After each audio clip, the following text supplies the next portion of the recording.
Yo. Yo. What's good, y'all? Yo. Testing. There we go. Alright. Yo. We are back. I guess y'all probably thought that we forgot about y'all, but nah, it ain't really been like that.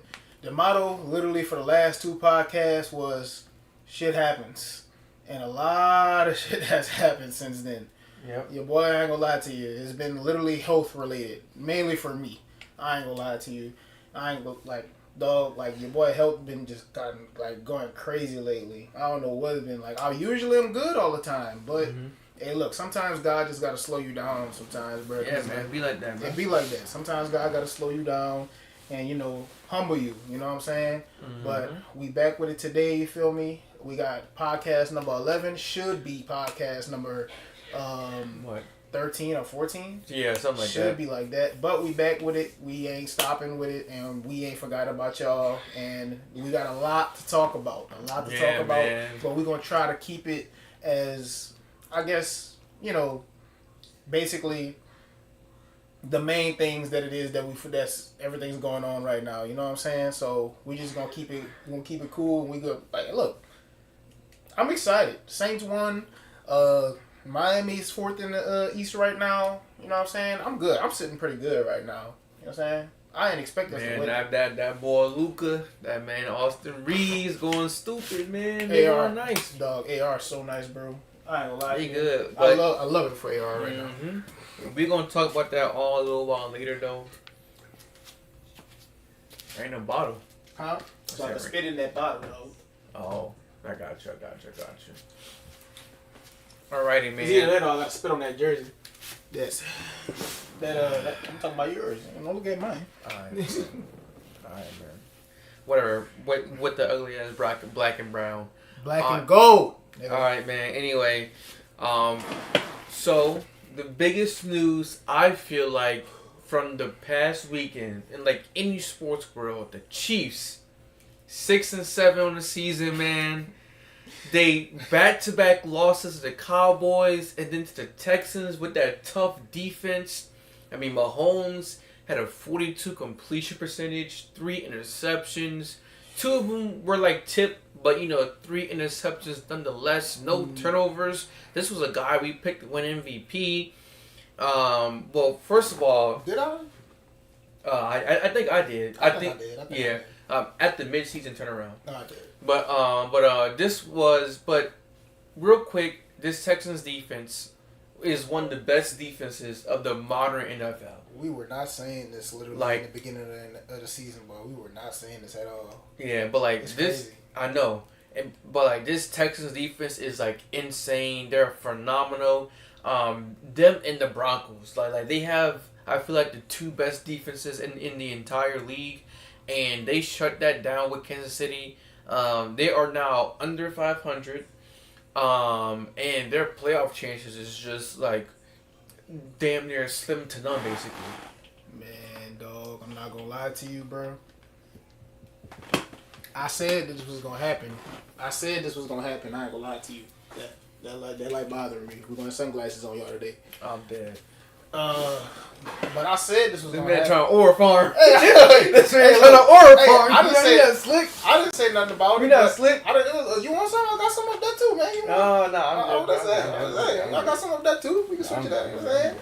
But hey, look, I said that this was gonna happen, bro. I said at the beginning of this year, whenever we were in the early stages of doing the podcast, I said that the Texans were starting off slow and the Texans were not looking good, and I really like C.J. Stroud. And I said that later on, the Texans were going to find their stride whenever they had more people come back, and I felt like that's the type of team that they were.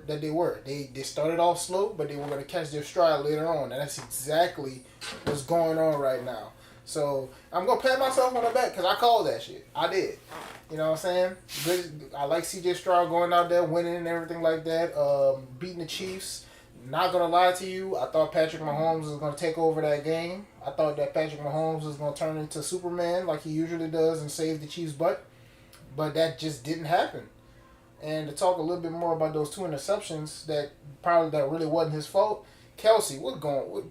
Yo, he's washed, bro. Yeah, I ain't gonna lie to you. You gotta retire, my man. Hey, hold on now. I don't think it's time to retire. I think he can still contribute. It's just that you gotta go, the bro. Superstar Kelsey is not there anymore. The best tight end in the league, Kelsey, is not there no more. Time to go ahead and pass that down to somebody. Well, I mean, I feel like it already was passed down to somebody else. I ain't gonna lie to you. Mm-hmm. But yeah, man, that's done with, bro. Pat, I'm not gonna go ahead and say it's time to go ahead and rebuild because I feel like y'all still got a good roster. Y'all just need to put some pieces together to go ahead and rejuvenate y'all offense and rejuvenate y'all team overall. You know? Yeah. You see, what's going on with the Chiefs is I feel like it's a symptom of like a lot of teams that are blessed with like these generational quarterbacks, and they fall into this trap where these GMs and these owners, they get complacent, and it's like, oh, I can just do this, and it doesn't matter because I have Patrick Mahomes as my quarterback. Right. Well, and like you see it with the Bills. The Bills have yet to find their Stephon Diggs replacement. And last year it was okay because Josh Allen, they won MVP. The offense was still firing on all cylinders. They averaged 30 points per game. And guess what happened? They still lost to the Chiefs in the playoffs despite Josh Allen winning the MVP. And then this year they've been really inconsistent. On Sunday, they beat the Bengals. They were down 28-18 in the fourth quarter with 8 minutes left. And then they won the game 39-34. They made it too hard on themselves. Yeah, but then that same Bills team, they get blown out by Miami. That against that same Texans defense, Josh Allen threw 2 bad interceptions and looked terrible. This Bills team is really hot and cold, and they got complacent because, like, oh, we have Josh Allen. He's just going to cover up for our mishaps. But, like, you can't do that. And with the Chiefs, they don't really have a good wide receiver number 2. I think Rashee Rice is really good. But I think Xavier Worthy, I don't think they use him properly. Juju Smith-Schuster, he's older. Hollywood Brown, he's really up and down. Travis Kelce is old. He's washed up. He can no longer contribute. The offensive line is banged up. Mahomes has never even played with a 1,000-yard rusher. Now, I do think that stat is a bit missing some context because he did play with Kareem Hunt. And, he was going to be a 1,000-yard rusher, but, they had to cut him mid-season for his scandal. But, like, he's never played with a 1,000-yard rusher. Hey, I mean, I ain't gonna lie to you. I got a solution for y'all right now with that wide receiver 2 problem. Y'all can have Chris Olave. Just send Chris Jones our way. Oh, that ain't happening. But that's another problem, too, because they got rid of Joe Tooney, who was one of their better offensive linemen over the last couple seasons. They got rid of Joe Tooney to pay George Karlaftis and Nick Bolton, and look where that's gotten them. A mid-defense. And, like, I don't care what the stats say, because the stats say they're top 10. I watched a game of football with my eyes. When I watch the Chiefs, they're getting cooked. They let Trevor Lawrence drop 31 points on them. Trevor Lawrence, like I watch football with my eyes. I don't care what the stats say. That Chiefs defense is mid. They ain't passing the eye test, is what he's saying. They ain't passing the eye test. Not at all. And I agree. That defense is just not good. So the defense is not good. The offensive line needs to be reworked. They don't have a reliable running back, and I think Andy Reid needs to change the way that he calls the plays. In that game versus the Cowboys, I was watching the game, and I'm thinking to myself, the Cowboys have a better passing offense than the Chiefs. And it's not because they don't have the talent, it's simply because of the way they run their offense with heavy pick and rolls, with these short passes. They don't really throw the ball down the field unless they absolutely have to. And again, watching that in comparison to Dallas, Dak is taking deep shots. He's throwing the ball down the field. He's trying to hit CeeDee Lamb. He is hitting George Pickens like the passing offense is night and day, and it's strictly due to the way Andy Reid wants to call the game. I mean, I completely agree with that. I'm not gonna lie to you. As far as the eye tests, like I will agree with what he's saying. Like stats wise, you're gonna look at the Chiefs and you're gonna be like, they're not terrible. They're not considered a terrible defense. But when it comes to the eye tests, they're just not looking like it. You know what I'm saying? And I'm not gonna lie. Andy Reid's play calling over the years has been. I'm gonna be honest with you. I've always been actually fascinated by the way that Andy Reid calls plays. Like, last year, the year before that, I was like, shit, Andy Reid's like one of those guys. Like, he's one of those dudes, dog. Like, that's a coach. Like, he's a, like, how they say, like, basketball sicko, JJ Redick and all of that. Yeah, Joe Mazzulla. I feel like Andy Reid's a football sicko. Yeah, like, he's one of those guys that calls those plays that's just like, how do you, whenever you got a guy that can, you got great talent and you got a coach that can scheme those guys open, but they also can get open on their own power, and you got Patrick Mahomes in the backfield. It's just like you're a problem every single time you on the field.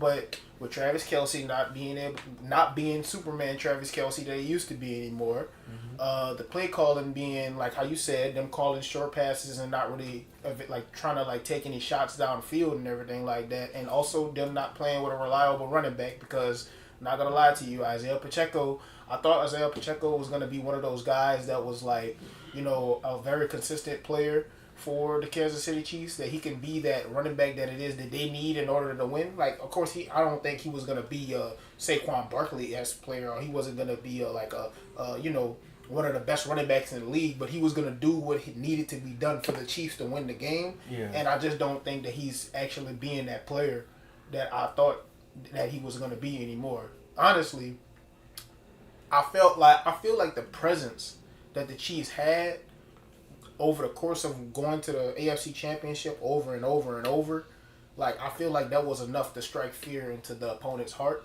But I feel like whenever you go ahead and you actually plan against this team and you see where their weaknesses lie at, and you actually pick them apart the way that teams have picked them apart this season, I think that it kind of is like, these guys really are beatable for real.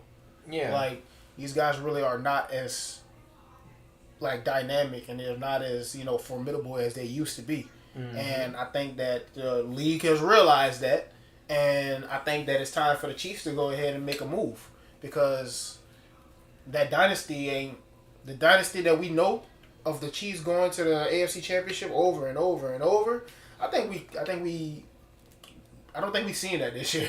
That's not happening. Yeah, no. And the Chiefs, they're currently the 10th seed. They're tied with Baltimore. They had the same record. And then that's the crazy. Colts are That's so crazy to me, bro. I didn't mean to cut you off, but you good. The Baltimore and the Chiefs. Before the season started, dog, you say those two names and you're just like, that's an AFC Championship match. Yep. But what the hell? And now they're here. The Colts, who just signed freaking Phillip Rivers out of retirement, they're at 8-5. And the Houston Texans are also 8-5, and they have the 7th seed right now. And because they beat the Chiefs, they have the tiebreaker. So if the Texans and Chiefs were to hypothetically end this season both 10-7, the Texans get in and Chiefs miss the playoffs. So not only do the Chiefs have to win 4 straight games in a row, but they have to hope Baltimore loses. They got to hope the Colts go on a slip, and they have to hope the Texans go on a slip, because the only way they make the playoffs is if the Texans end the year like 8-9, or 9-8. I don't see that happening. Exactly. Not the way the Texans playing right now. Exactly. So it's looking rough, man. It's looking rough. Let it look rough. Let them go down. Look. Take a vacation, Pat. You don't need to be in the playoffs this year. Take a vacation. Dead. Take a vacation, bro. Go to Cancun. Enjoy some extra time with the fam. Mm-hmm. But with this current AFC, landscape, the Broncos and New England are both 11-2.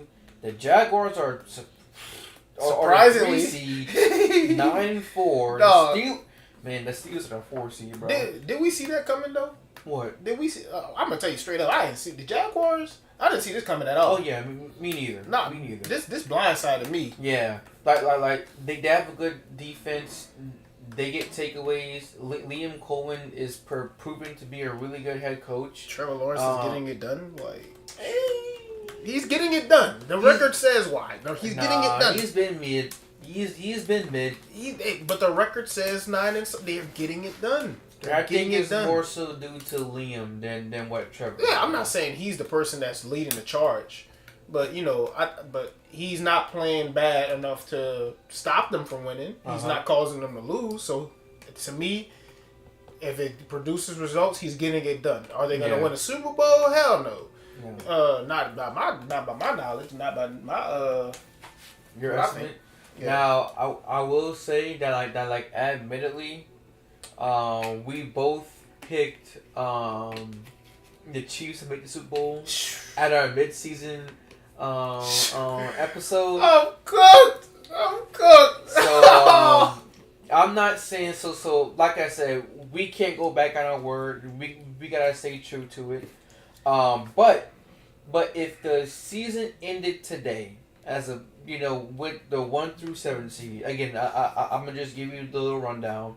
Denver's 1, New England's 2, Jacksonville's 3, Pittsburgh's 4, Chargers 5, Bills 6, and Houston 7. Out of those 7 AFC teams, the playoffs ended today. Who do you see making the Super Bowl? Dog, that's such a tough question because I honestly was thinking about that literally on my own time. I was in my room, yesterday, and I was just like, dog, I genuinely had no idea. Yeah, that's exactly what I thought to myself. I was just like, bro, I genuinely cannot tell you who's gonna go because I feel don't get me wrong, the Patriots are great. Didn't see Drake May. He told me about it. I ain't gonna lie to you. I told you. I'm not gonna lie. 3 to 4 years, that boy Drake May gonna be top 5. I ain't gonna lie. He gonna be top 5. I told you that. I ain't gonna lie. I'm starting to see where you're going with that because I ain't gonna lie. I didn't think the Patriots was gonna keep that boy nice. I didn't think the Patriots was gonna keep this pace. He cut from that Justin Field, Josh Allen cloth, man. I didn't think they was gonna keep this pace. That boy nice. I didn't at all. I ain't gonna lie. Bo Nix. Not gonna lie, playing really well. Man, Bo Nix is in the Super Bowl. Something wrong with life. Yeah, I'm not gonna lie to you, dog. Man, you that don't even sound right. Dog. Bo Nix in the Super Bowl. I ain't gonna lie. I ain't got nothing against Bo Nix. I ain't got nothing against Pat Surtain. I ain't got nothing against the Broncos organization except for Sean Payton. I just don't want Sean Payton to win without being in New Orleans. I ain't gonna lie to you. And it was only because of the way that he did it. Mm-hmm. If he would have did it any other way, I would have been rooting for my mans. I ain't gonna lie. But the way that he did it, that's the only reason why I don't want him to win. I will say, I will say that if Josh Allen doesn't win a Super Bowl, it's just never going to happen. Because it's looking like there's no Patrick Mahomes for you to lose in the playoffs.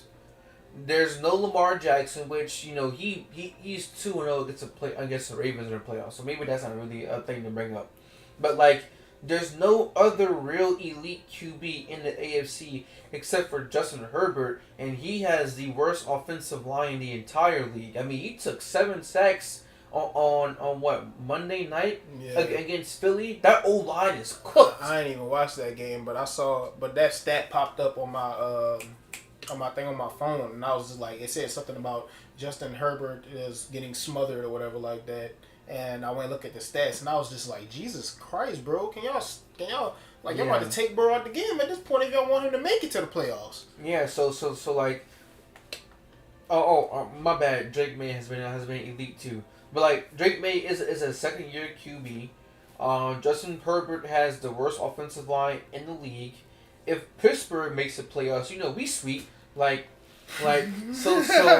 So if the Bills don't make the Super Bowl this year, it's just never going to happen. I mean, I ain't gonna lie to you. The red carpet is rolled out for y'all. I'm not gonna lie. I'm they really rolled out the red carpet for y'all. Emphasis on the red carpet because Pat is not there to stop you this time, Josh. Nope. Pat is not there to stop you. Don't get me wrong. If you go ahead and win it this season, it's still gonna count as a Super Bowl win. But I'm not gonna lie to you. On the back end, you still gotta prove that you gotta beat that dude. That you can beat that dude. But I'm not gonna lie, bro. This is the time for you to be the team that it is that y'all have been going into all of those matches versus the Chiefs. And the 1 year that the Chiefs look like they can't get it done, y'all look like y'all can't get it done either. And it's because of the fact of, you said, inconsistency. Whenever the Bills started off the season, I was hollering about it, and I think even you agreed that we were agreeing that the Buffalo Bills was the best team in the NFL, and we saw them running this shit. Yeah. Like, I saw them running this. Yeah. We thought that like they could be 8-0 at one point, and now, and you know, and again, they are 9-4. Their record is good, but like they've been really up and down. Like you just don't know what Bills team you're gonna get. It's like y'all peaked already, and it's like downhill. You know what I'm saying? Yeah. And it's like, number one, I'm really getting annoyed with this whole wide receiver situation. Y'all gotta figure that out, bro. I'm not a fan of y'all team, bro, but I just hate that y'all have such an elite QB in Josh Allen, and y'all have great pieces, and y'all still can win games not having a solidified wide receiver number one. But if y'all literally just get one, like if y'all, like I'm not gonna lie, if you put Justin Jefferson on that Bills team, it's over. Man, it's over. Justin Jefferson might go for $2K, man. Bro, it's over, bro. You put Justin Jefferson on the team, it's over, bro. Free him. Like, no, real talk, bro. Free him. We gotta get into that. I think we supposed to get into that later on, huh? Yeah. But free him, man. Free him. Dog, Josh, bro, get it done, bro. For your sake, I just want you to win one ring. I'm not gonna lie to you.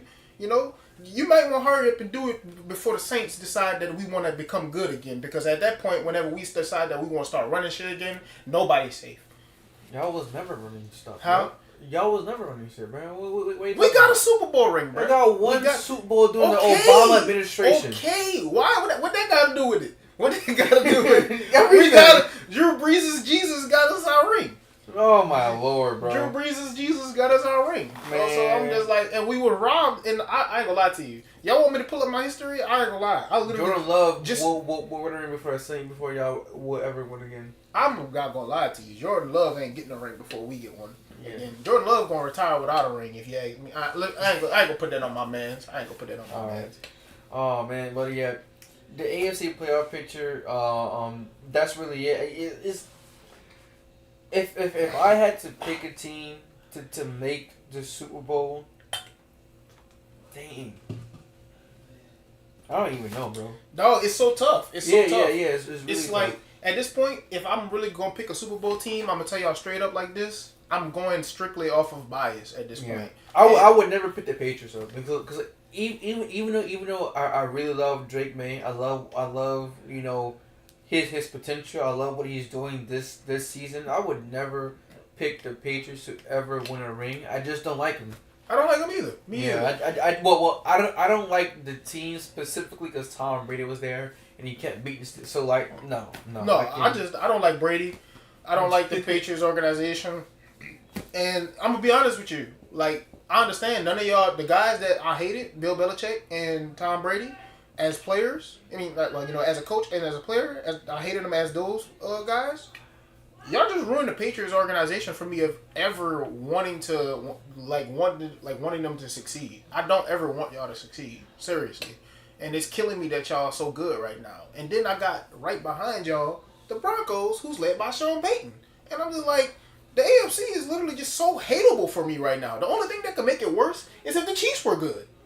That's the only thing that could make it worse for me at this point. But I'm not gonna lie. I'm going strictly off of bias, bro. I want CJ Stroud in there. I want CJ Stroud in there. That's not bad, bro. That's not bad. If I had to pick a in AFC team to like make the Super Bowl, I'd probably pick the Bills. Simply because I don't believe in Denver's offense. I don't know what Drake May will look like in the playoffs, and Stephon Diggs, as good as he is, even in his 30s, having a bounce back year. We both know that in the playoffs he's really not all that good. He's the playoff P of the NFL. I don't like Trevor Lawrence and the offense in the playoffs. If the Steelers make it, our offense is just not that good. Our defense isn't what it used to be. The Chargers' O-line is just terrible. And that Texans defense, while it is, again, as you said, it's amazing. Their offense is like awful. It like their offense is still bad. I mean, even in that Chiefs game where they thoroughly dominated them, that offense in that second half still didn't look good. And the only reason why they scored points in that second half was because the defense gave them the ball in short field. If you tell the Texans offense to drive the length of the field and get me points, they really can't do it. So like out of all those teams, I do think Buffalo has the best chance. And if Buffalo can play just 3 games consistently, and if the schedule and the standings line up perfectly, I think they can make the Super Bowl. And I like that. I like that right there. Like I said, going off of bias, I would like C.J. Stroud to make it there. But if you want me to be realistic of who I think I'm going there, I honestly can't pick. And by default, I'm going to pick the Bills. By default, I'm going to pick the Bills. Mainly because Josh Allen is the most experienced QB in the playoffs when it comes to all of he's still really good in playoffs. And I feel like I can't help but feel like the Bills don't need to do astronomically well to beat these teams. They just need to hold out against these teams. I feel like this is what I need. Shedeur, give me 80 yards receiver. Keon Coleman, give me 80. I know that's a bit.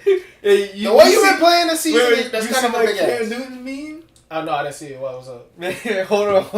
No. Hey, look, you said Cam Newton meme. Sorry, I know this about to go crazy. I know this about to go crazy. Hold on, because Cam Newton was talking about Keon Coleman. As he should, bro. I don't know what he even said, but as he should, bro. Keon. That playful person that the Buffalo City stole in his first interview, and he sat down and was like, "Yeah, I love cookies," and he had the whole that was all cool, but we give that grace to young players. Big dog, you supposed to be our number one. And you're playing like a bomb. I bet you better start doing your job. Bro. Hey, see, bro, but people have been using that meme to like call out their franchise player who is not playing good. So like people have downloaded that TikTok and they adding John Morant. I bet you better start doing your job. They adding LaMelo Ball. I bet you better start doing your job. You're supposed to be our number one. No, bro. Man, when the Steelers lost to the Bills, when the Steelers fan on Twitter, he was like, "You supposed to be our number one." Did they came in?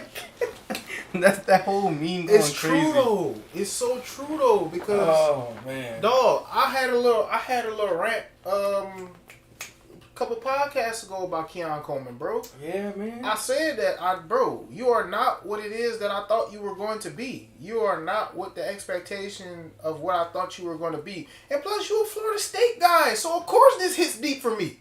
Of course this hits deep for me. Jonathan James McCarthy. She's better start doing your job. You're supposed to be our number one. Oh and you're playing like a bum. Dog, Keon, bro. Yeah, a good game once to be though, but yeah, keep going. Man, Keon, I just need you to like how Cam said, they give that grace to the young players and everything like that. But whenever you start getting established in this league and everything like that, and there's been time has passed, and especially whenever you had they had the media, what that was the Dawkins, their guy went ahead and called out him whenever they was talking to the media about it, saying that it's time to grow up, it's time to go ahead and become a grown man, and be that guy that it is that we need you to be for the team. And it's true. Because I'll be honest with you, bro, that's just the start of it. Mm-hmm. If this continues straight up like this, dog, one or two things is gonna happen. You either gonna get traded or either you gonna end up out of the league. Yep. And I'm not of course I'm just saying, because I just don't see you're not doing it now. You're gonna be like Juju Smith-Schuster. Prime Juju was better than Keenan. Yeah, you know what I'm saying. But like whenever the time, Yeah. Yeah. I mean, Juju had a 1,400-yard season. He won a Super Bowl. Yeah. Put some respect on my man. I'm talking about like how Juju is now, though. You know what I'm saying? Juju ain't that guy anymore. Mm-hmm. Juju is a solid 4. Okay. Yeah. But he's an above average 4. But moving on real quick, we got these NFL blind ranks. We have 2 different topics right here. Darren, he has blind ranking NFL MVPs, and I have blind ranking NFL 1-year wonders. I'm gonna let him go first, man. All right, let me go ahead and get to my tab. Yes, sir. All right. So, blind ranking NFL MVPs. So we got 5 MVPs today to go ahead and mess with today, and I'm gonna start off my first MVP, 2015 Cam Newton, as we was just speaking about. Oh man, that's great. Let me get those stats for you. Mm-hmm. All right, we got 3,837 passing yards on the year, on 59.8 completion percentage, 35 touchdowns, 10 interceptions, and let's go ahead and throw in that 636 rushing yards on the year. So, and also 10 rushing touchdowns. So yeah, that boy was, he went crazy that season. So where would you rank 2015 Cam Newton? Damn. Okay. So he carried the Panthers that year. That was a great Cam Newton season too. 15-1, man, made it all over the Super Bowl. Lost to your boy Peyton. I'm gonna put it at 3 though. I think 3 is a good spot. I think there are better NFL MVP seasons out there. You might give me a Tom Brady year, Aaron Rodgers year, a Dan Marino year. So yeah. I'm gonna go 3 for now. I'm gonna go 3. I like that. I ain't gonna lie to y'all. Just a little, especially with him being in our division. But I hated Cam Newton that year, boy. I hated Cam Newton so much that year. All right.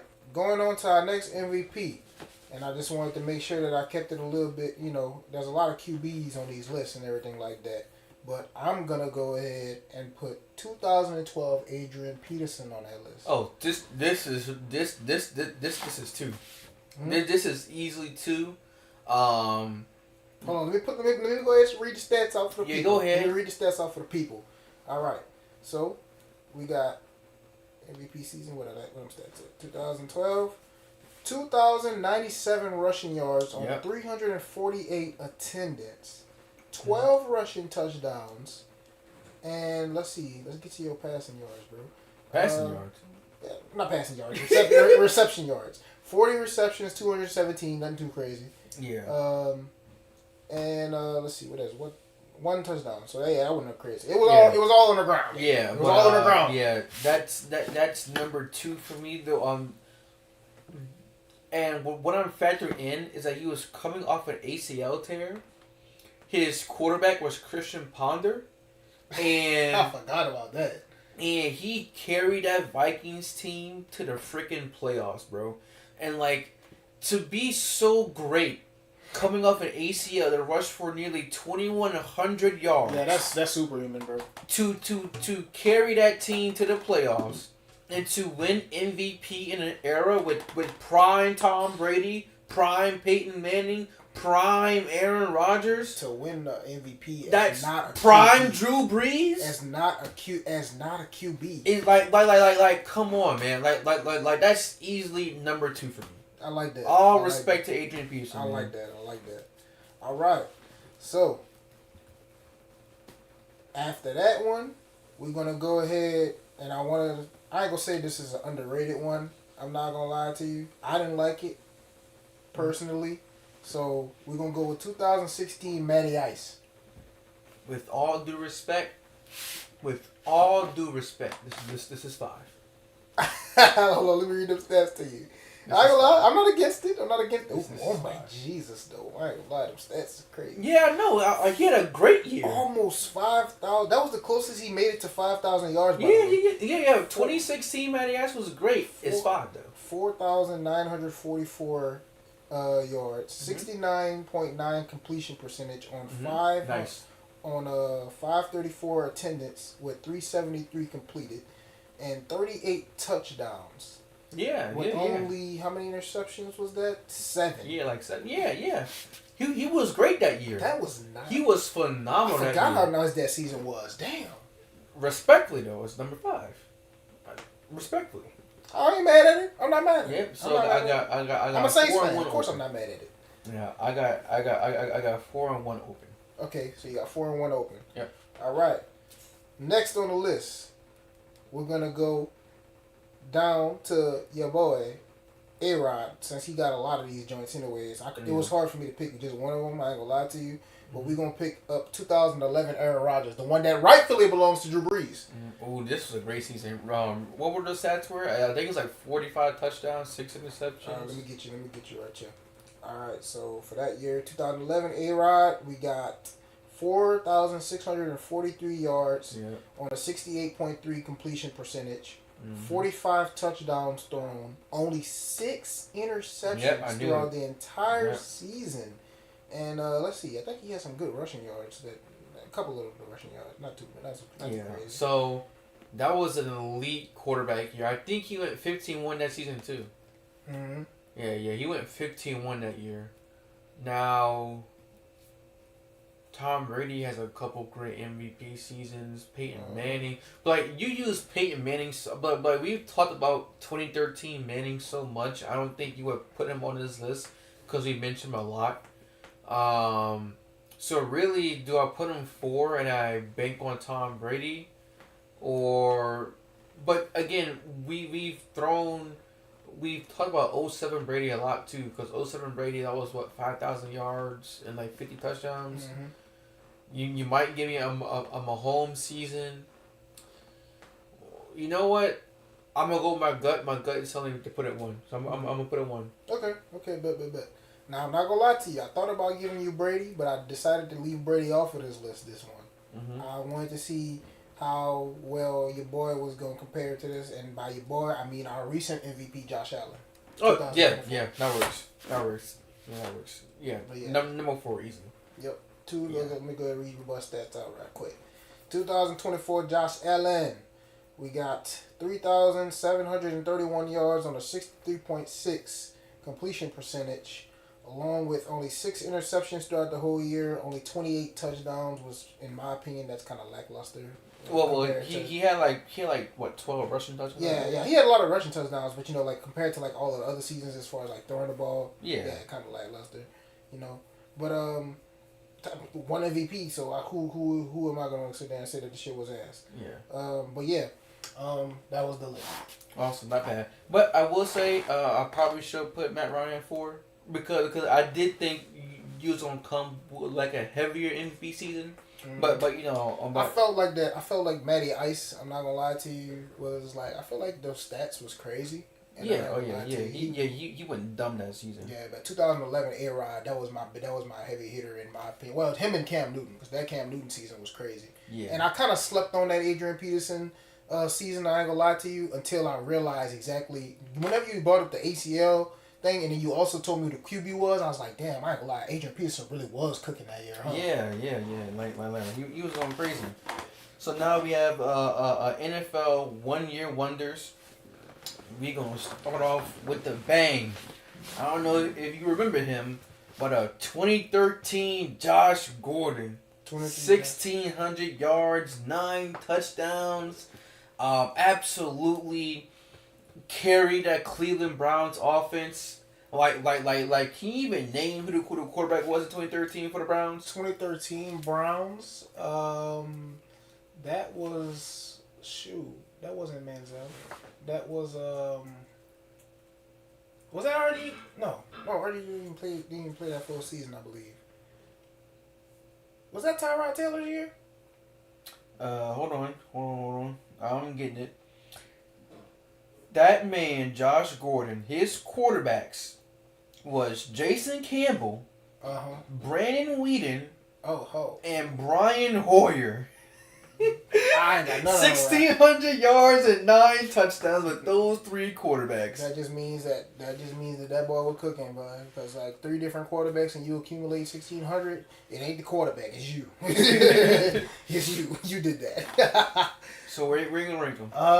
Man, I ain't gonna lie to you. That's impressive. What the record was for that season? 0-16. Wasn't it? I don't even remember it. It was 4-12. 4-12. You lost a lot, and it wasn't your fault. But you did have 2 200-yard games that season, I think. Shoot. Yeah, it's not that impressive because y'all didn't really win anything. I'm gonna put it at 5. 5. I'm not trying to say that you weren't impressive. I'm just saying that you're 1 year wonder for a reason. You know. Oh man. Next name up, that boy, 2021 Cooper Kupp. 145 receptions, 1,947 yards, 16 receiving touchdowns, won the Super Bowl, won Super Bowl MVP, and the Triple Crown all in one season. I'm not gonna lie to you, that Cooper Kupp was a menace, a force to be reckoned with. And I'm going to go ahead and leave room. But I'm going to put him at 2. You going to put him at 2? I'm going to put him at 2. Right, He's capable, but that's one worthy, though. Yeah. That's one worthy. Mm-hmm. Next name up, we got the boy, 2012 rookie RG3. 3,200 passing yards, 20 touchdowns, only 5 interceptions, 815 rushing yards, 7 rushing touchdowns. It literally feels like you just read me a Lamar Jackson stat line, honestly. Yep, and he was a rookie doing that, bro. I know. The impressive, then he was on the Redskins. Yeah. Shoot. I'm not going to lie to you. I'm going to put that at a solid 3. I'll put that at a solid 3. I like that. Bet. Next name up, 2013 Nick Foles, 2,891 passing yards, 27 touchdowns, only 2 interceptions in 10 games. Yeah. In 10 games! You see, look, okay. Hear me out. You have 4 and 1 left. Hear me out. I want to put that at 1, possibly. But the only reason I'm going to put that at 4 is because I cannot say that Nick Foles season was better than Cooper Kupp's. Uh-huh. That's fair. But, dog, imagine if you gave that dude the whole season. I know, right? Imagine if you gave Nick Foles the whole season. We talking about, over 4,000 yards, damn near 50. Come on. Dog, he was so tough that season. That's a possibility that we wouldn't even be looking at Jalen Hurts if Nick Foles would have ended up being the franchise QB for... Shoot, man. That's a possibility. We wouldn't even be looking at Jalen Chip Hurts. Kelly, Chip Kelly, LaShawn McCoy. I'm crazy. getting some names. Crazy, right? Yeah, but that was crazy. LaShawn McCoy was a menace too, boy. I ain't gonna lie to you, dog. But you left your number 1 spot open for 2016 David Johnson. I don't know if you remember him. But running back. Yeah, 1,239 yards. Yep. Yeah. 16 rushing touchdowns, 879 receiving yards, and 4 receiving touchdowns. Wait. 879 receiving yards? Yes. And 1,000 how many? 1,239 rushing yards. And he had 2,100 scrimmage yards and 20 touchdowns. He was a fantasy demon that year. David Johnson. Okay, now I ain't gonna lie to you. Whenever you say his name, I was like, David Johnson. Now I'm like, wait, no. Arizona running back that had that real crazy ass year. Mm-hmm. And I'm not mad at that. If I had to choose, I would replace him with Kupp and put Kupp at 1. But I'm not mad at that because, dog, I'm not gonna lie to you. Dude was damn near 100 and something yards away from 1,000 yards on each side of the receiving end, running the ball. That was crazy. Mm-hmm. That was crazy. Then he did that with Arizona too. 2016, man, David Johnson. He single-handedly won somebody in fantasy league that year. Oh shit, I believe it too, bro. Yeah, I believe it. He was going stupid that season. Anyway, man, we're gonna bring it back to the football talk. We got the NFC playoff landscape. Let's talk about your predictions for, or what not even predictions. so to speak, just kind of glancing over the playoff picture. Right now the Detroit Lions or the 8th seed, they're on the outside. Looking in, they're 8-5. That was my Super Bowl pick too. The Carolina Panthers, they are 7-6. They have an outside chance to make it, which is pretty surprising. I mean, they could win that division. Y'all welcome. Too. Yep, they could win the division. Y'all welcome. But if the playoffs were to end right now, I'm gonna give you the seedings. Who do you think has the best chance to make the Super Bowl? Rams, they're 10-3, 1 seed. Packers, they're 9-3-1, 2 seed. Philly, they're 8-5, 3 seed. Tampa Bay, they're the 4 seed, they're 7-6. They were 5-0 at one point. Okay. Seattle, they're 10-3, 5 seed. San Francisco is 9-4, 6 seed, and the Chicago Bears 9-4, they're the 7th seed. By the way, with them losing on Sunday, they went from the 1 seed to the 7th seed. I know that was a tough one, dog. I ain't gonna lie to you. Yeah. The NFC playoff landscape is way different than the AFC right now. Yep. I'm not gonna lie to you. Like you said, okay, the Lions was the pick that I wanted to go with for the Super Bowl. Well, they were my pick, I believe. Whenever I said if I had to make a prediction in the Super Bowl, I think it was Chiefs versus Lions, and that does not look like it's happening anymore. I'm not saying the Lions are out of there, but I'm not gonna lie. There's a whole lot of good teams in the NFC, but also there's also some teams. But one thing that the NFC has showed me this year is that records matter, but at the same time, there's a team that can come out there and depending on how it is that they come out and play, they can beat you. And the Panthers are actually one of those teams that like they'll come out there and they'll lay an egg one week and then they'll come out and they'll beat the best team that there's possible the next. And I'm just like, what is that? Buccaneers, not gonna lie to y'all, I thought very, very highly of y'all because I'm not gonna lie, Ibuka was doing amazing. I'm not saying he ain't still doing good, you know what I'm saying, but he kind of did sell y'all the last game because if he would have caught that touchdown, we probably would have lost. But I thought very highly of y'all. But the fact that we were able to beat y'all, we're not good. Yeah, we're not good. Tampa Bay's fall from grace from 5-0 to 7-6. Baker hasn't quite been the same. They've gotten injuries upon injuries upon injuries. Ibuka hasn't quite been the same the last 4 or 5 games. Like that team, and it's crazy because the Panthers, if they could win that division, they have a real shot at making the playoffs. I ain't gonna lie, I think how we call it the rookie wall and whatnot that. I feel like he hit that. Yeah, and he hit it hard too. Yeah, and I feel like he hit that. I'm not saying he out of the race for rookie of the year, but I think he hit that rookie wall pretty hard. Man, it might be that boy Ted McMillan, man. Yeah. That boy tough. Yeah, I ain't gonna lie, I've been seeing a lot of him too. But I ain't gonna lie, Ibuka, you still got some time. I feel like if you finish off strong, I feel like you can secure it. You can, But I'm not gonna lie to you. If we really want to be honest with you, for real, if you would have gave my man the entire season, Shedeur would be standing right here, rookie of the year, for real. Yeah, that's facts.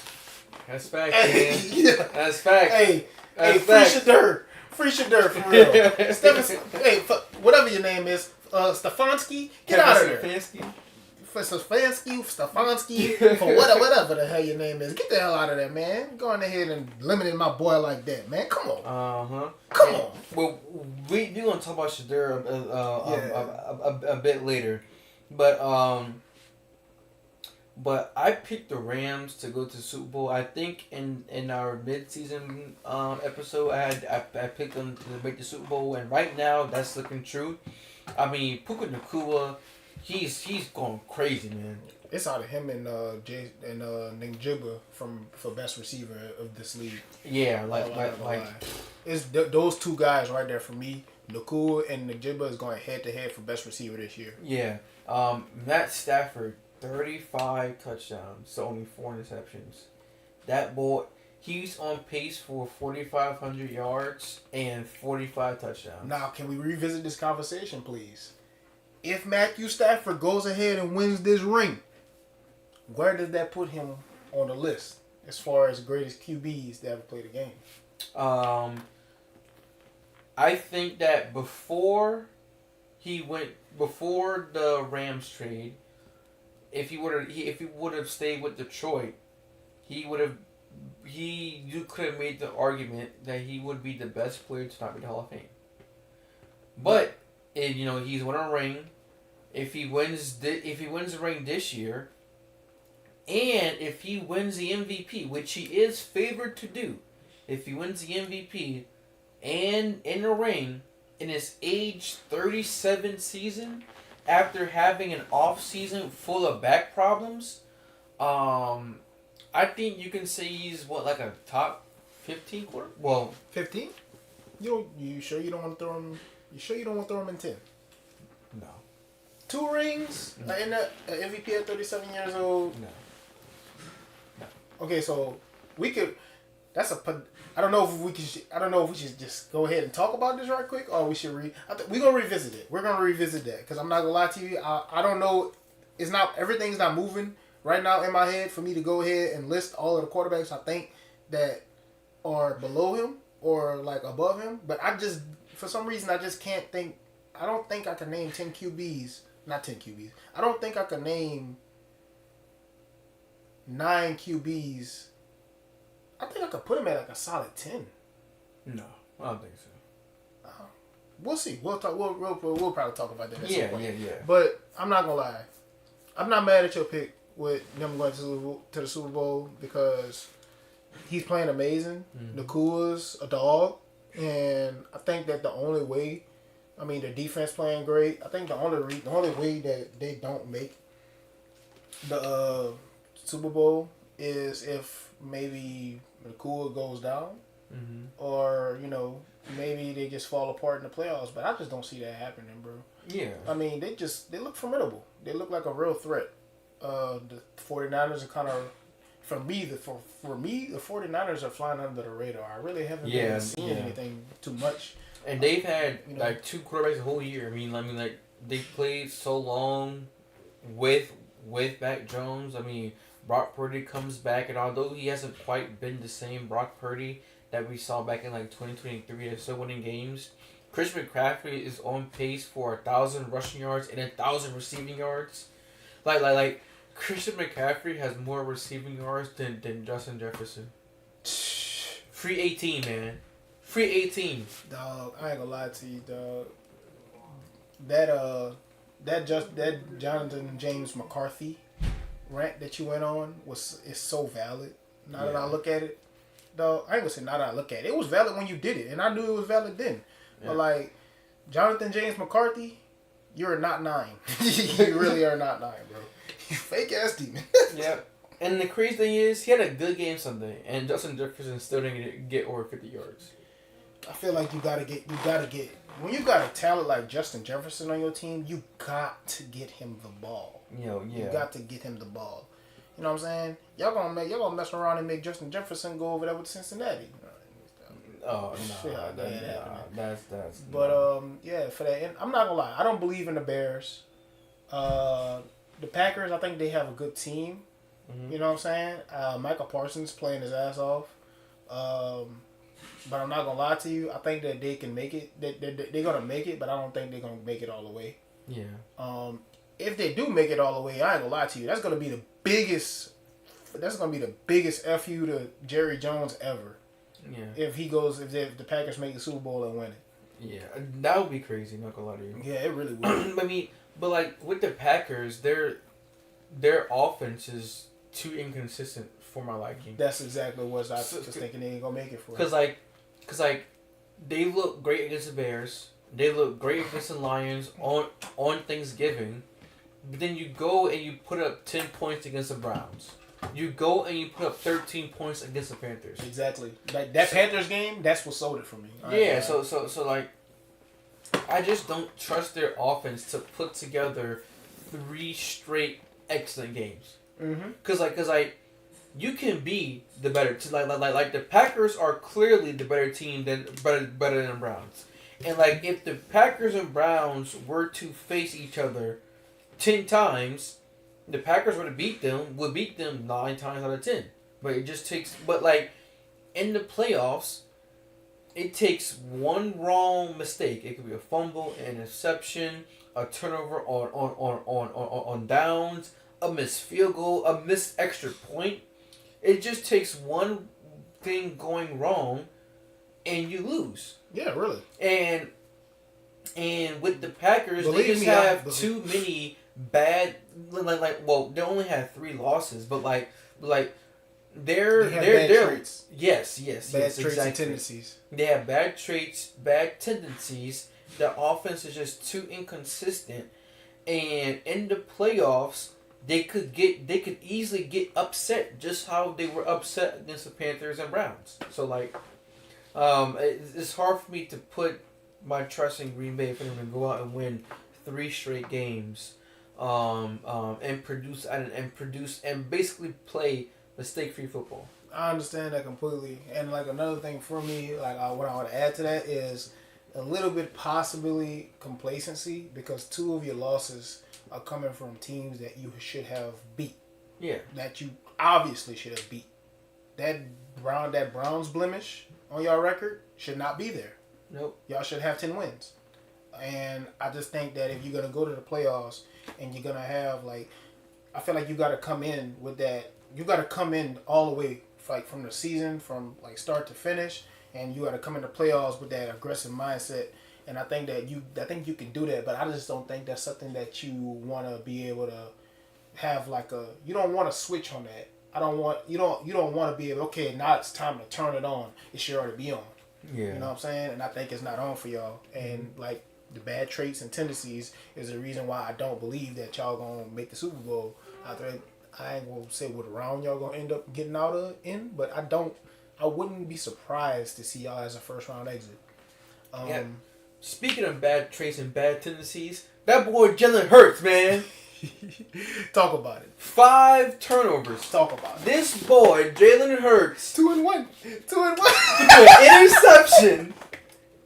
And then the Chargers fumble. He picks the ball up and he fumbles to get right back to the Chargers. The ball security. How are you like 5 turnovers in one game? Dog, I ain't gonna lie to you, dog. Real talk, dog. I really believe that bro really be eating popcorn before he play the game, bro. Y'all ever seen The Longest Yard with Brucey, boy? I ain't gonna lie to you. Dog really had butterfingers. He really be having butterfingers, dog. Philly's offense is just terrible, and Saquon last year disappeared, bro. And Philly fans are trying to point their fingers at what's the issue, you know what's going on. I do think it is a coaching problem. Nick Sirianni and the head coach Kevin Patullo, the offensive coordinator, they're bad. You think Sirianni's bad?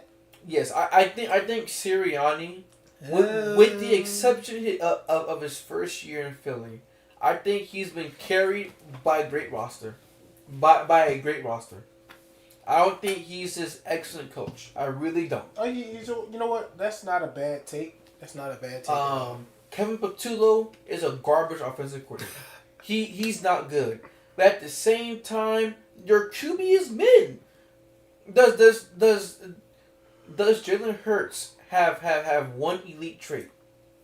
Does he have elite arm talent? No, he's very well rounded. I will give him that. Does he? Does he have elite accuracy?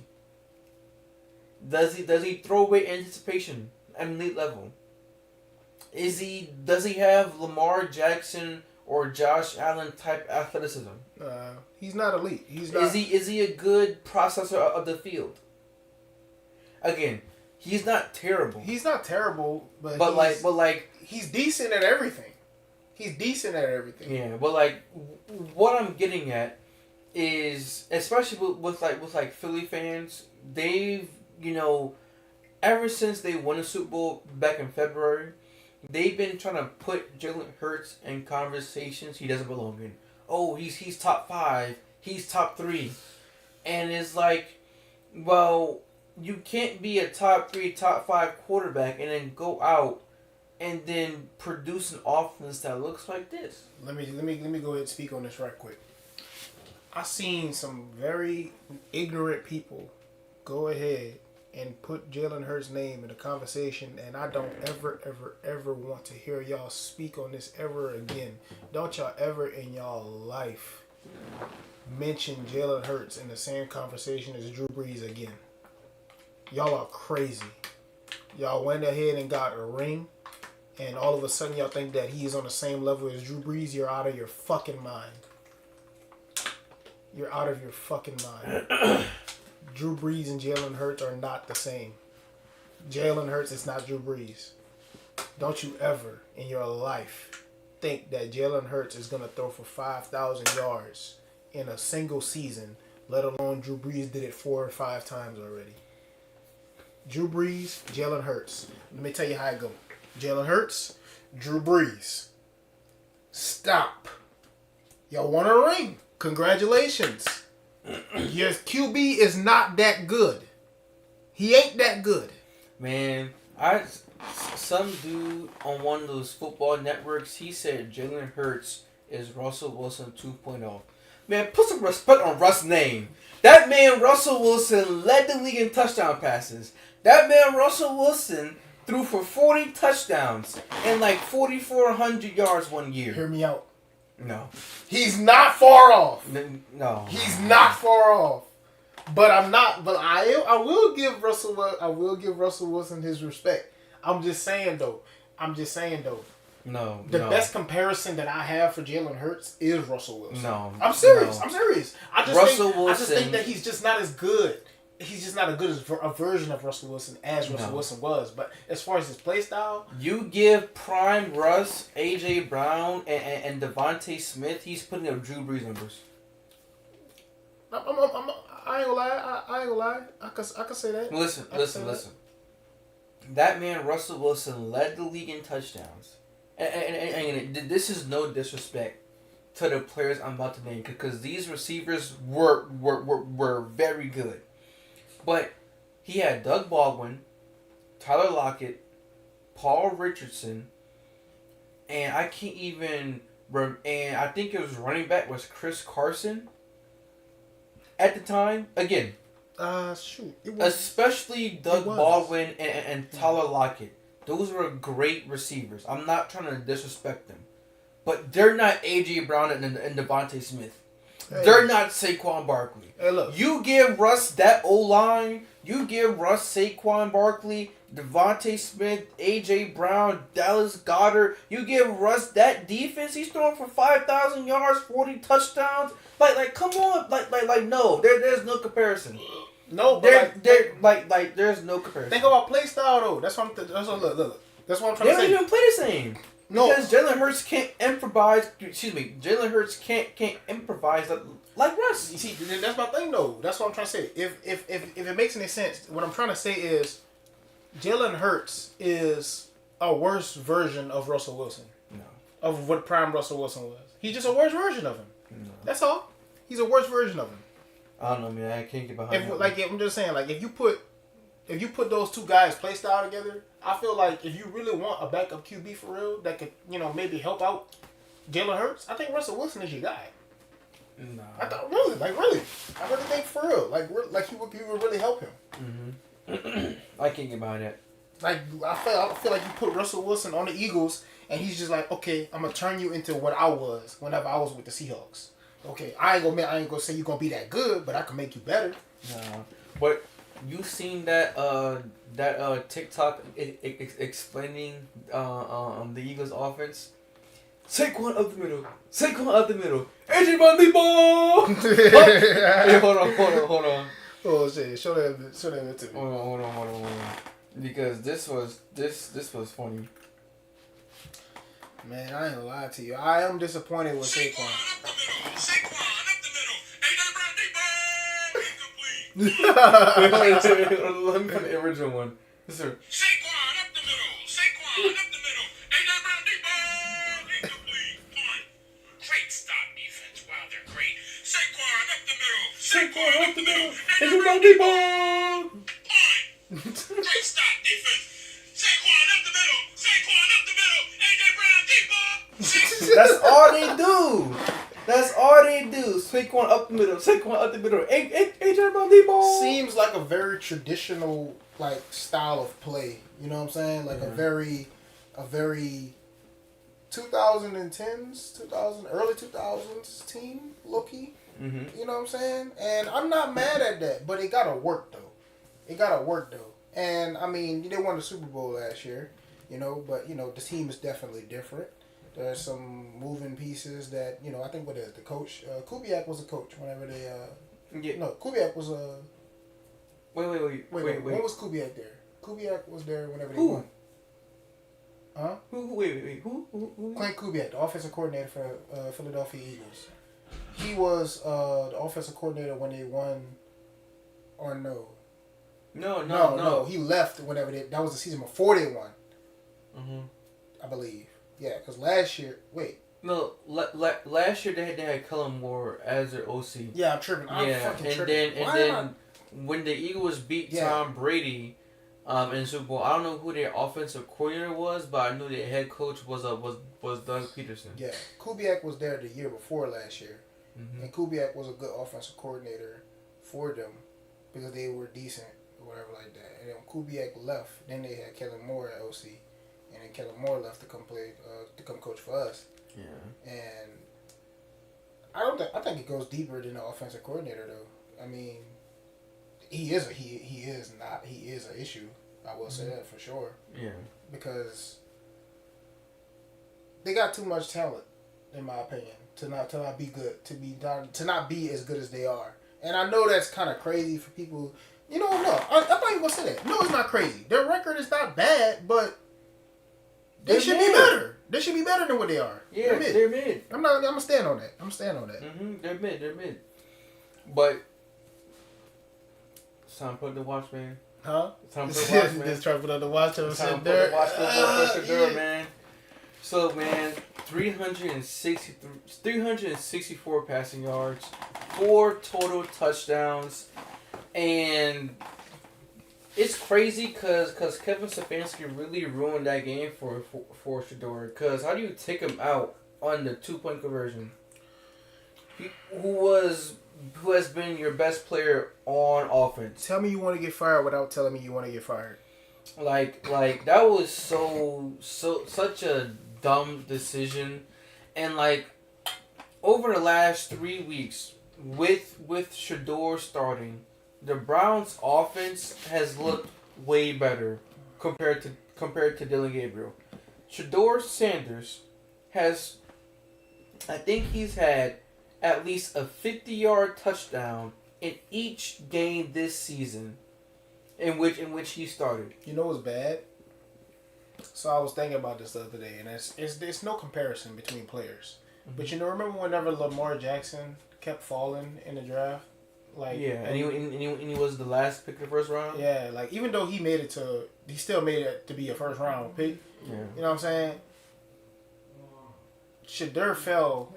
Every single team in the NFL had an opportunity to draft Shedeur Sanders more than once, and they all passed on him until they finally decided to go ahead and then the Browns got him. Saints, I am mad at you guys. I don't know why the hell y'all took Tyler Shuck, man. Well, respect to Shuck. He's been decent, but like he's not better than Shedeur. Yeah, like you know what I'm saying. Like Shuck, you did your shit, bro. I ain't gonna lie to you. I was a hater. You know what I'm saying? But the only reason why I was hating on you, and I'm not justifying the reason why I was hating on you. I'm just saying it was in a moment of frustration. I wanted Shedeur Sanders so bad, and we had so many opportunities to grab him, yet we just didn't. Yeah. And we drafted you. So you just was in the wrong place at the wrong time. You know what I'm saying? But later on down the line, it's looking like you're proving that you actually were in the right place at the right time.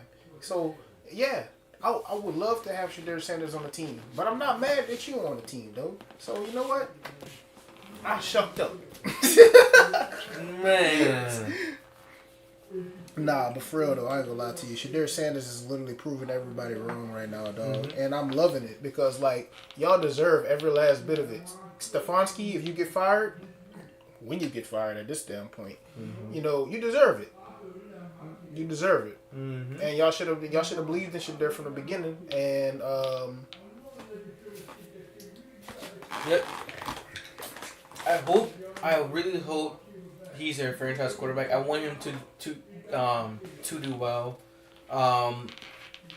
Like I said, I always thought he was the best quarterback on that roster. Like from the very beginning. But the reasoning why I said that he wouldn't play this year was because that they didn't want him. And like it was right. Because coming into the season, they had Joe Flacco QB1, Kenny Pickett QB2, Dylan Gabriel QB3, and Shedeur QB4. And then when the season started, they got rid of Kenny Pickett and went and traded him to the Raiders. And they had Shedeur Sanders as QB3. And then when they traded Flacco, they started Dylan Gabriel. And that man, Dylan Gabriel, threw the ball 52 times and had 212 yards off of 52 passes. Shedeur Sanders with 42 passes in the snow had 363 yards and 4 touchdowns. Kevin Stefanski willingly put Dylan Gabriel out there to start. And the only reason why he even benched Dylan was because he didn't pass, was because he got hurt with a concussion. I mean, hey, look, bro, you saying it as if Shedeur Sanders threw for like 70 plus yards on completion percentage whenever he was up in college or something. Oh wait, he did. Like, man, just terrible. Just terrible. That's all you currently say. Like, straight up malpractice from the Cleveland Brown organization. And like, even if you wanted to start Joe Flacco, I understand. He's a veteran. He's been in the league for like 16 years. Still not ass. Yeah.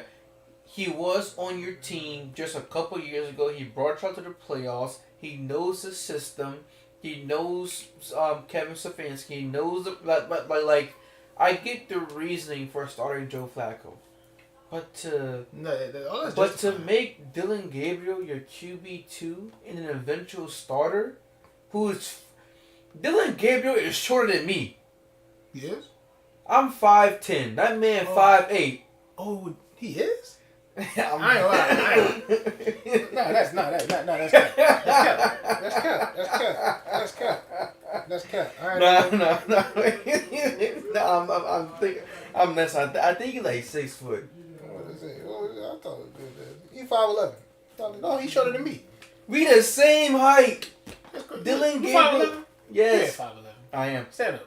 All right. Stand up. All right. Stand up. You're not 5'11", bro. You're not 5'11", bro. Because I'm 6'2". You was not no. I'm 6. You was not no 6'2". On everything, I'm 6'2". See, we On got every, our I literally was just at the doctor like 4 times this week. I got measured. I'm 6'2". Whatever. That means you're 6'2". We're taller than Dylan Gabriel. That's a shame. Bro didn't even. That's a shame. Bro wasn't even giving himself grace on the height. That's a shame. But yeah, just absolutely terrible, man. Absolutely terrible. Yeah, I'm not gonna lie to you. They at this point it's like, what else you gonna? What else can you do, bro? Mm-hmm. Like Dylan Gabriel ain't the answer. Shedeur is the answer. As strictly as that. I don't want him to be the Cleveland Browns franchise quarterback only because I feel like they don't deserve him. Yeah, they don't. But at the same time, nobody else really deserves him either. Mm-hmm. Honestly and truthfully, for passing on him the way that they did. But at the end of the day, we weren't in those interviews. We wasn't there whenever Shedeur was going ahead and doing the interviews and whatnot like that. But just knowing the type of guy that Shedeur has put himself out to be and everything like that, he never seemed like a bad guy to go ahead and. And by the way, he's been very professional in his interviews. Like reporters keep asking him questions about his coach. And they keep trying to bait him. Yeah. They keep trying to bait him with these questions, and he's not falling for it. Exactly. But anyway, man, we're gonna roll into some NBA talk. But before we talk about the NBA real quick, we're gonna play a quick game. We're going to build the perfect NBA player using and what we're gonna do is we're gonna spin the wheel. And we're going to get a current player and then we're going to take their best attribute using, or we're going to take one of their attributes using 2K ratings. So, to give an example, if you use a spin wheel and we land on the Utah Jazz, we can pick Lord Marketing, and if you want, we can use his, we can take his 3-point shooting, and we're going to look up his 3-point rating on 2K, and that's his rating. So, that's kind of what we're doing. You're going to see how the game's going to flow once we get started. Bet. And and same rules as before, no repeat teams. So, first team up, we have the Chicago Bulls. Chicago Bulls. So, what player do you want, and what attribute should we take from them? Shoot, I'm not gonna lie. Chicago Bulls, dang. We got some good options, I guess. We got Josh Giddey, Kobe White. I don't want his passing. I think we could get better passing from somebody else. Okay. Luka, Braun, Jokic, Shea, Harden. But who else? Who else they got on the Bulls? Kobe White ball handling. Kobe White ball handling is not bad. Shit. Ayo Dosunmu perimeter defense. Yeah, who their best defender is? Ayo Dosunmu. Probably Ayo Dosunmu. Let's get his defense. All right. Well, let me make a Google Doc real quick.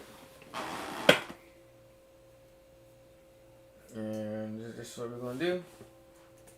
Perimeter. So we both making a player, or are we making our own separate player? Oh no, we're both making a player. Okay. Okay.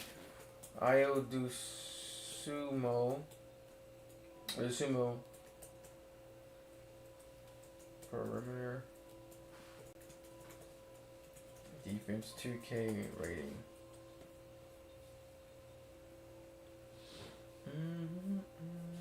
Where's it at? 79 overall. I don't really care. His perimeter defense is 69, bro. What? Oh no, I don't want that. Damn. Man, give me Josh Giddey passing, bro. I'm not give me Josh Giddey passing, bro. Josh Giddey, 85 overall. You just got unlucky. His pass accuracy, or do you want his playmaking 87 or pass accuracy with the 90? I want pass accuracy at 90. Man, let me get that 90. Let me get that 90, man. All right. Actually, playmaking, yeah. They get up on 69 defense. What the hell? Alrighty, so now we're gonna remove the Chicago Bulls, and we're going to spin it again. I'm calling it right now. Utah Jazz. T-Wolves. Anthony. So which one for Ant? I need which that, one for Ant, I boy? need that dunk rating. I need that dunk rating. Alright. Let's go. Let me get that dunk rating from Ant, man. Yes, sir. Wait, is this his all time? Or wait, hold on. I just want current Ant. Okay. But we postering everything in sight, boy. Okay, so where is it at? Or can we just get his athleticism? They don't really have that. So, and we're just gonna do the major ones. So hold on. Before we continue, we're just gonna do the major stats. We're gonna do mid-range, 3-point, free throw, layup, driving dunk, perimeter defense, interior defense, speed, vertical, pass accuracy, playmaking, ball handle, and speed with ball. Okay, well, let's get that. Let's go ahead and take that dunking from Ant. Yeah. And rebounding. So 97. He has a 97 driving dunk. Hell yeah. That's elite contacts all day long, baby. Yeah. Shit, we go ahead and get a cap breaker, we'll be straight. Facts. Alrighty, so we're going to eliminate the T-Wolves. We're not using them more. Who we got next? We got the Denver Nuggets. Oh, what you want from Jokic, boy? Jokic pass. Hey, little pass. That playmaker from Jokic. Let me get that playmaker from Jokic. You feel me? Yes, sir. I already know that joint on the 90, on the 99. Probably like His- 95. His playmaking only 85? Cap. No, dead ass. Cap. Or hold on. His pass IQ and pass vision. Or playmaking 85, pass IQ and pass vision 98. I guess. Is there anything else you want to take from somebody else? Nah, low key, we can go pass vision. We can go pay a bit. Look on. Bet. I'll take it. I'll take it. Yeah. I mean, it's Jokic, the playmaker, man. I'm taking it, man. It don't matter what the overall say. It's Jokic. It's Jokic, the best player in the world right now. That is true. All right, we want to eliminate the Denver Nuggets. Spin it again. It'll be Luka pretty soon. The Cleveland Cavaliers. What do you want from Donovan Mitchell? Oh, Big ball handling, hear me out. 3-point shooting. Hear me out. I don't want nothing from Donovan Mitchell. I want Evan Mobley defense. That's valid. See what I'm saying? That's valid. Yeah. That's valid.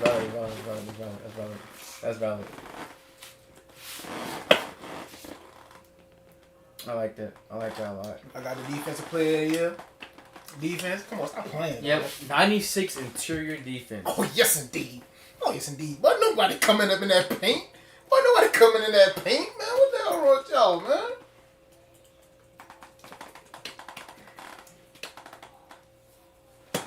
We got that on lock.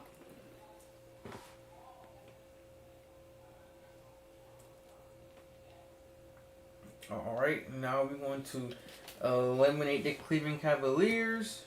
Ooh, it's getting kind of rough now. Mm-hmm. But we still got some heavy hitters. Bet. Charlotte Hornets.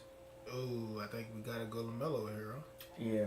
His ball handling should be pretty high. Yeah, his ball handling should be pretty high. Like, shit. His 3-point shot probably like an 88. Let's see. His 3-point shot is a 80. 80? Yeah, 80. Dang, I gave bro way too much grace. Yeah, but you said you want that ball handle? Yeah, what that ball handle look like? 88, not bad. I like that. 88. All right. We'll take that. LaMelo Ball, appreciate you. Not like that was too much on the Charlotte Hornets to go ahead and get anyways, unless Canupo had a good 3-point shot. He probably does, but like, you know, rookie tax. Yeah. They're not gonna give him no 90. Removing the Hornets. Who we got next? Utah Jazz. Utah Jazz? Yeah. Sure. All right, bet. What we got on the Utah? Larry Markkinen. I ain't gonna lie. You look like you might be the only guy that I can really go ahead and take from. Unless Colin Sexton got a good trait. Nah, Colin Sexton is on the Hornets. Oh, yeah, bro. you're right. So he has 82 82 3. What that mid range? 71. Damn. You want his free throw? I mean, 88 free throw. Take his free throw. All right, bet. You contributed, Larry. You contributed, Larry.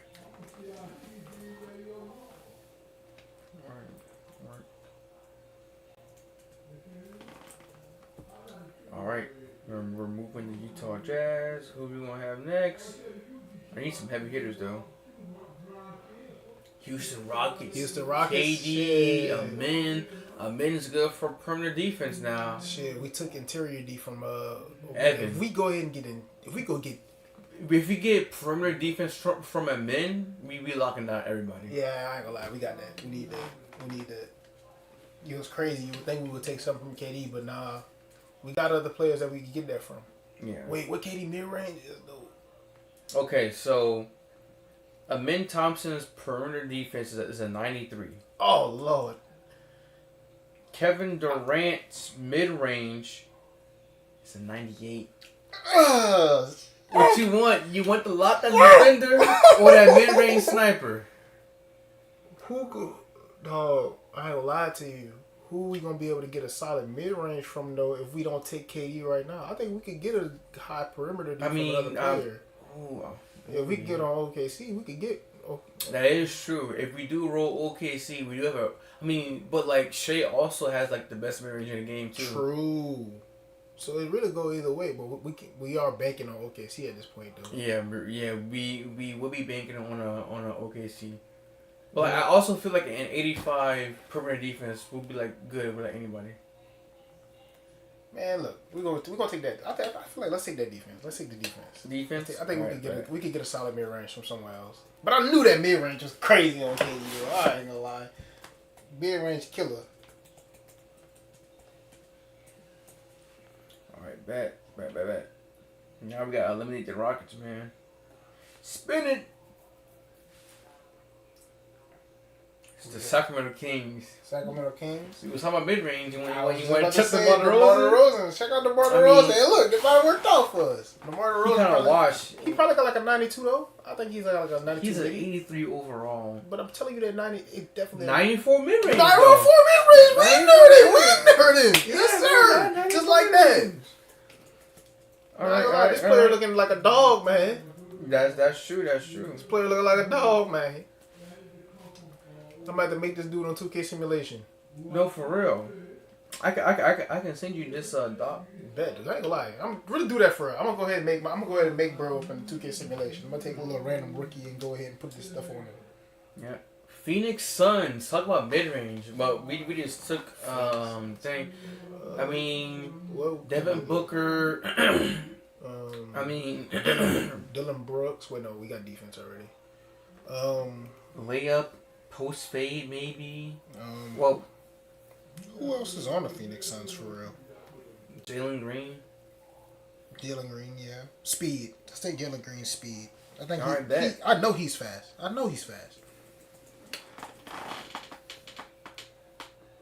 that boy, 83 overall. But that speed probably would go dummy though. 88 speed. That's not bad. That's not bad. I'll take it. All right, bet.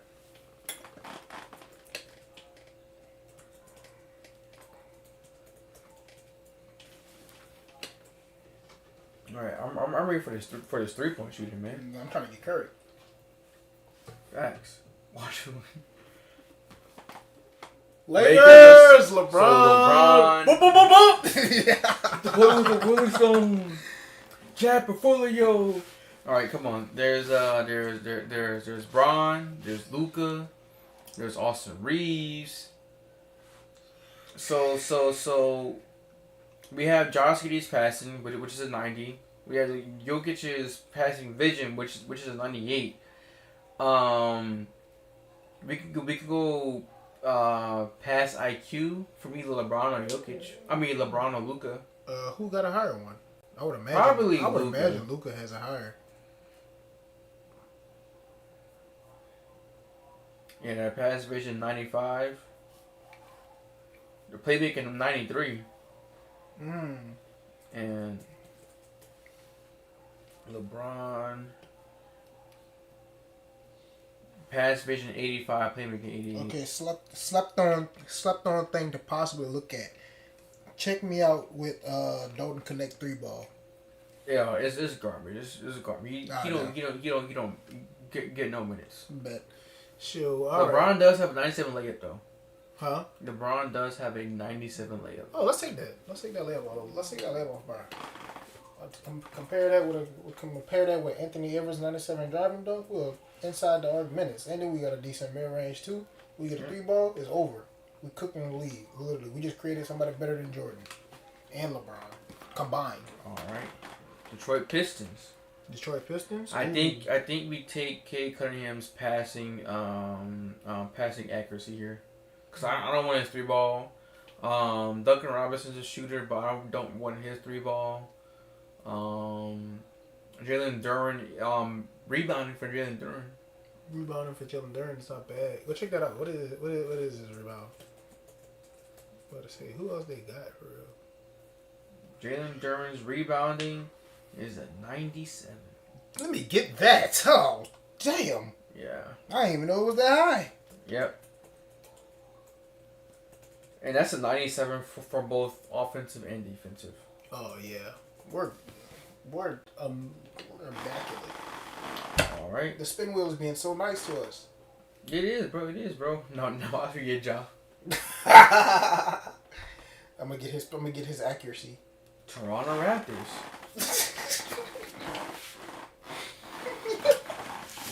I'm dead.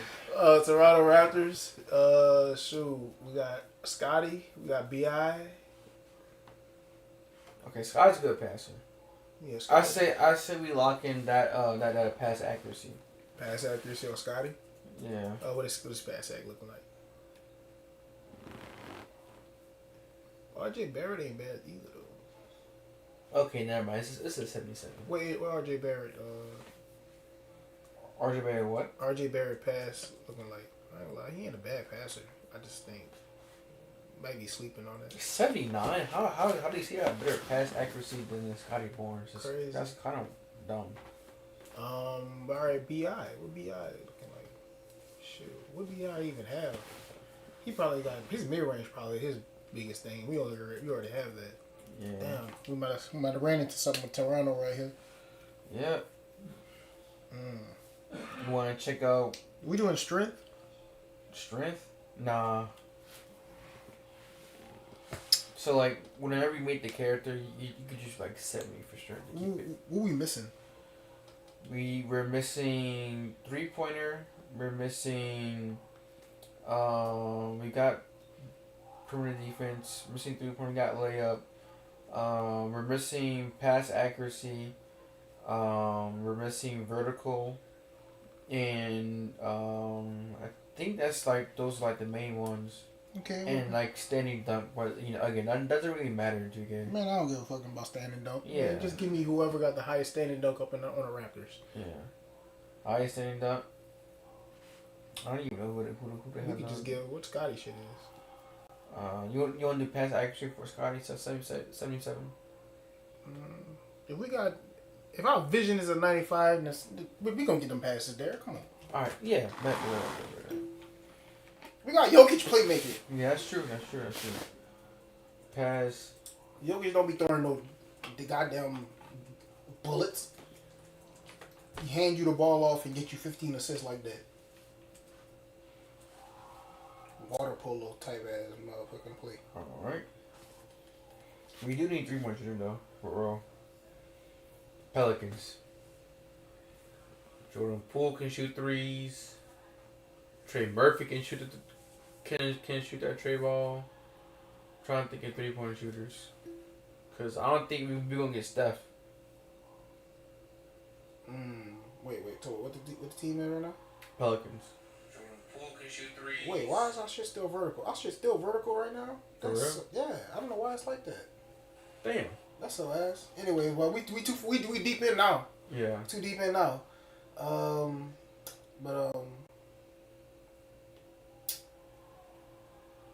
Shoot. So what you were saying? So who we had? Pelicans? Yeah, Pelicans. Shoot. Who's the best 3-point shooter on the Pelicans? Probably Trey Murphy. I would say Trey Murphy probably got the highest 3-ball. Go ahead, check him out. What his 3-ball? What his 3-ball is? I hope before at least in 90. Probably not though. They're probably give him like Wait, we looking for vertical too though, right? Yeah. Man, let's get Zion vert. Let's get Zion vert.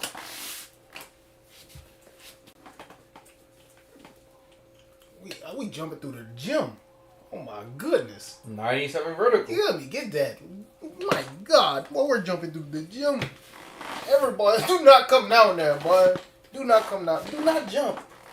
You're getting dunked on today. Alrighty. Come on. We need some 3-point shooting now. OKC. OKC 3-ball. All right. Or we can take someone steal and block.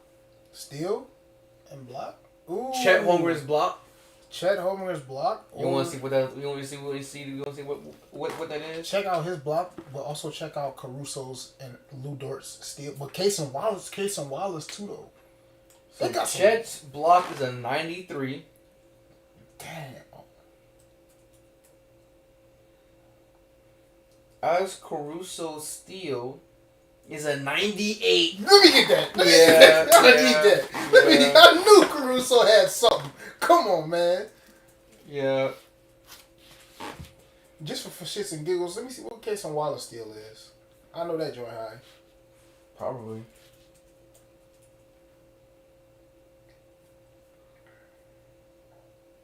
see. That one got 97 steals. Yeah, look, I see it. I'm telling you. 97 steals. And Lou Dort should probably up there too. Oh man, spin it.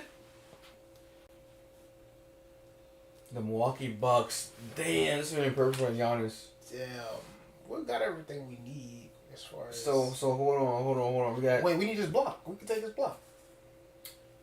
Oh yeah, that's right. Because we did take steal. Unless is Miles Turner block higher than Giannis's though? Giannis' block is only a 73. Check out Miles Turner.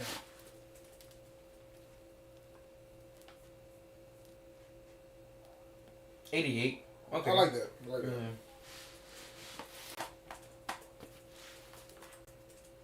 That's crazy that Giannis about to leave Miles Turner high and dry after he really thought that he was about to come to Milwaukee and win a championship.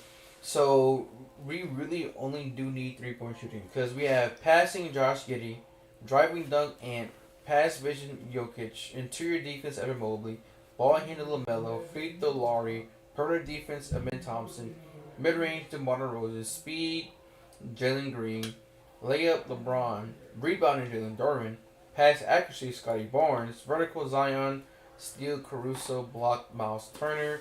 So this really does hinges on 3-point shooting. We literally just need Damian Lillard, or we literally just need we just need Damian Lillard, or we need Steph Curry, Trae Young, maybe even. I'll take Clay. Shit. What we got?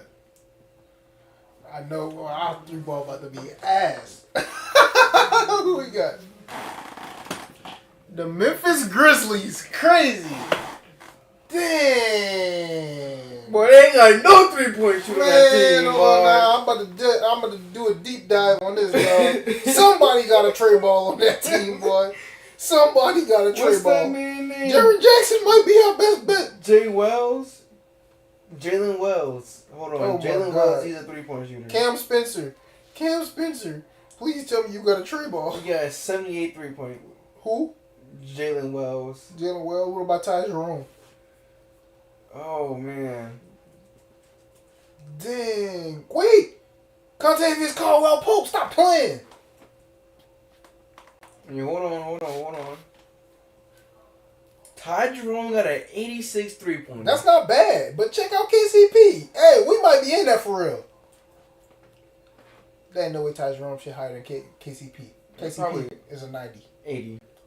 What? I mean, last year he only shot 34% from 3. So Ty Jerome is a best 3-point shooter. I ain't gonna lie. Ty Jerome at an 86, I'm not mad at what Jaren Jackson Jr. shit is. Probably like a 78. Triple J gotta have one. Gotta have him a nice 3-ball. 82 probably in mine. You were close, 81. 81? Yeah. Ty Jerome. We'll take Ty Jerome. All Hey, right. look, an 86 3-ball compared with everything we got, man. I think we just made the best player of all time. He could dunk on you. He could shoot the tray ball. He's blocking everything. Interior defense crazy. He could pass the ball. We just made a walking triple double. The only thing is, how about look, just to throw a little bit extra on that, let's go ahead and we're gonna spin one more time just to see who height we taking. Who height we gonna take. Let me get Wemby in this bitch. White. Oh, height and weight. Height and weight, bet. Yeah. Let me get that Wemby right quick.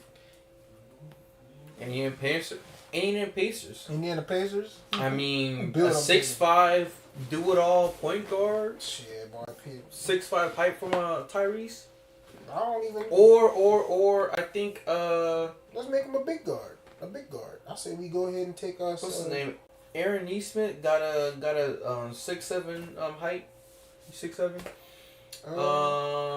We can have perfect height though. Let's go 6'8" Siakam. Bet. All right. Siakam's build with all of that, dog. That's literally. All right. Oh, Siakam playing his ass off. I know we losing a lot this year, but I ain't gonna lie. Siakam playing some good numbers this year. Let's see how much we weigh though. Let's see. By the way. The Wizards. Damn. The Wizards. So we Siakam. We 6'8". What's Alex Soros weight?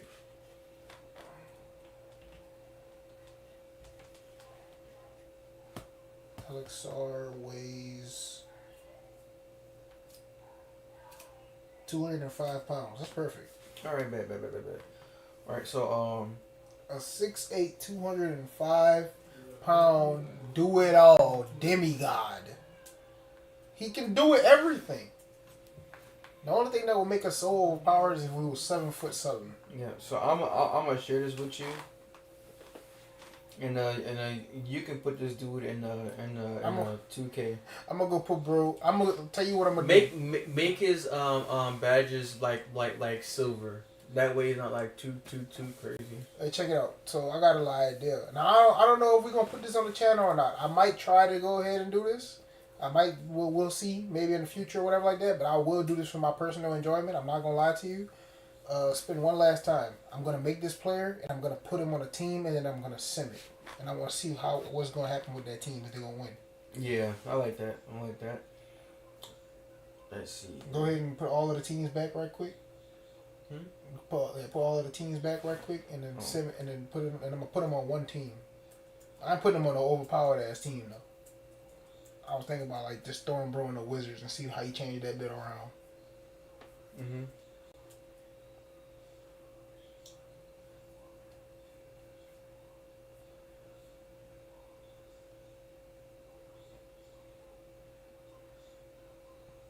Who I'm throwing Buddy on. No, we did that team already. It's Pistons. We did Pelicans already. You put that boy on the Spurs. Put him on the Spurs with Wemby? That's overpowered, God. Bro, them went ahead and took the whole franchise over. He's not even Wemby's team no more. He's not even Wemby's team no more. Nope. True, but I will be doing this. I will be doing this for my personal enjoyment. I'm not gonna lie. Yep. Alrighty. Next up, man, we got some basketball talk. You know, we're gonna throw around a couple topics before we get into the last two trivia games real quick. So around the league, I think the two biggest storylines is definitely OKC on pace for 78 wins. Shea is averaging 33, 5 and 6. On like a 68 true shooting. Not playing the fourth quarter. Exactly. He has sat out 7 fourth quarters, but he still... Oh, I'm sorry. He sat out 12 fourth quarters, but he still leads the league in fourth quarter points. Bro, the thing is, like... Is it fair to say that bro deadass, if he wanted to, could average 40? I don't know about 40, but like... He could get to 35, 36.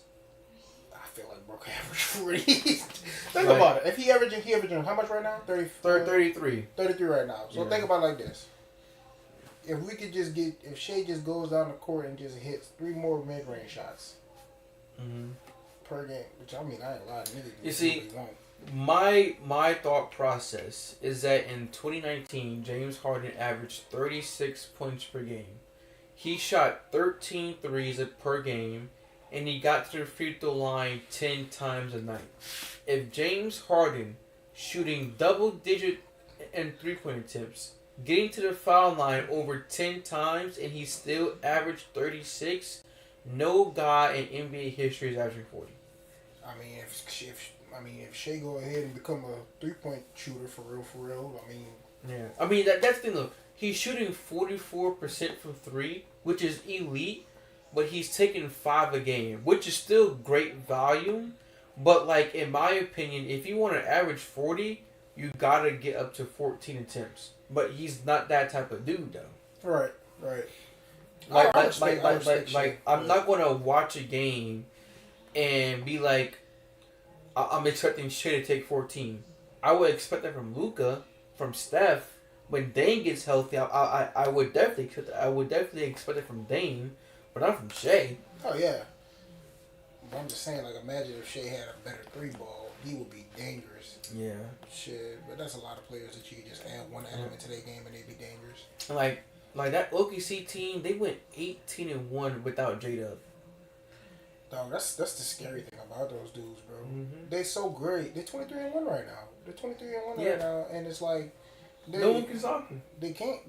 No, like really. Like I'll be honest. I don't even remember the last team that beat them. Who was the only team that beat them? I can check it real quick. Yeah. Let me go ahead and check it real quick. Man, they up 50 on the Suns. Shea got 28 and 27 minutes, bro. Oh my goodness, 105. That nigga not. He ain't playing the fourth quarter tonight either. He ain't playing the fourth quarter tonight either. And then the last time they lost was to Portland. Portland beat him? Yeah, but Yeah, Portland got a good defense though. But that was when Shea had 35 points on 26 shots. Chet got 24. J-Dub got 15, 5 and 5. Lou Dort got 12. Bruh, Jason Walker got 9. What do you do, bro? And then you got all of this defense too. Like they're oozing with defense. Though. They got defense. They got shooters. They got playmakers. Like that is an all-time great team. Yeah, bro, that's amazing. Like they were one of the best defenses last year, and they somehow got better. They were an all-time great defense last year, and they got better. The thing is, they all young, so it's like they all gonna get better, and then they just paid. They just paid Chet. They just paid J-Dub. They just like that core is gonna be around for a long time. We could be and looking then this is not even the worst part. The Clippers, they have the Clippers pick. I know. If the Clippers keep losing, they will have a top 3 pick, and they gonna draft Cam Boozer to come off their bench. We might be looking at a dynasty here, guys. We really might be looking at the next dynasty here. Yep. Speaking of like picks and speaking of OKC, if OKC wanted to, they could trade for Giannis right now. That's overkill. That is so much overkill. If they wanted to, they could trade for Giannis. They could give him Hartenstein, Isaiah Joe, maybe Cason Wallace, or better yet, Lou Dort. I'm so sorry, but if I am a team that's looking, if I am the OKC Thunder and I actually want to go all in on Giannis or whatever like that, and I'm trading with them, I'm gonna be honest with y'all. I'm not about to give y'all Giannis, bro. Y'all, J-Dub or Chet coming here. Y'all got. I know y'all not gonna do. They probably not gonna do it. No. They're not gonna do it. They are untouchable. But I'm gonna be honest with you. If you want me to send you Giannis, one of those guys, or at least 2 of your notable guys, they coming this way. Cause I'm not about to send you Giannis to go ahead to go with Chet. Yeah, J-Dub, but like that's the Shea. thing though. I don't think the Bucks have any leverage though. But like I did see this one trade, this guy on one of these podcasts. It was some dude on a podcast called Players Choice. He said Giannis to the Cavs, and he said Evan Mobley, DeAndre Hunter. I think he said for Giannis, and you throw in some picks. I think you're giving up too much at that point. Because I mean, I think that Evan Mobley is a dog, and I'm not saying. Yeah, but like you would replace Evan Mobley with Giannis, and you would still have Jarrett Allen. Yeah. So like you'll be Garland, Donovan Mitchell, whoever is as your 3, Giannis, and then Jarrett Allen, Okay. and then the Bucks get a promising big man and Evan Mobley. You know what? That's not bad. Now that I think about it, because it's gonna screw over Evan Mobley, and I'm a Evan Mobley fan, but that's gonna open up so much more for the Cavaliers, and it's crazy because now you got D. Mitch and Giannis on the same team. You got a defensive monster in Jarrett Allen. You got that's gonna allow Giannis to not have to worry about the paint so much. Yeah, exactly. And that's going to allow him to be more of a force in other areas. Damn, the Cavs really could make a real move for them. Yeah. But, shoot, I ain't going to lie to you, dog. I don't know why Giannis... I know we got to talk about it and everything like that, too. What do you think, Giannis... What you think is the most realistic scene for Giannis to really Giannis wants to go to the Bucks. Excuse me, he wants to go to the Knicks. Giannis wants to go to the Knicks. That's been, in heavy rumors. And, you either trade Cat for Giannis, or you trade Mikal and OG for Giannis. Okay, so I think what you do here is you don't want to give up too much defense. Yeah. But you also want to have that dynamic guy. I think that you go ahead and you send Cat packing. in order for in replacement for Giannis, and you let Giannis run your 4 while Mitchell Robinson and runs your 5. Yeah, you see, for the Knicks that's fine, but for the Bucks, they so like with the Bucks, they either want to take on expiring contracts or like a good young player.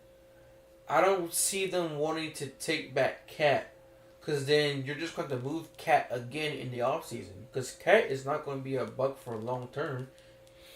So I was messing around on 2K. I did this 3-team trade between the Hornets, Cavs, and Bucks. I sent Giannis to the Cavs. I sent LaMelo Ball to the Bucks. I sent Evan Mobley to the Bucks. I sent Ryan Rollins to Charlotte. And that was a 3-team trade. Now hear me out.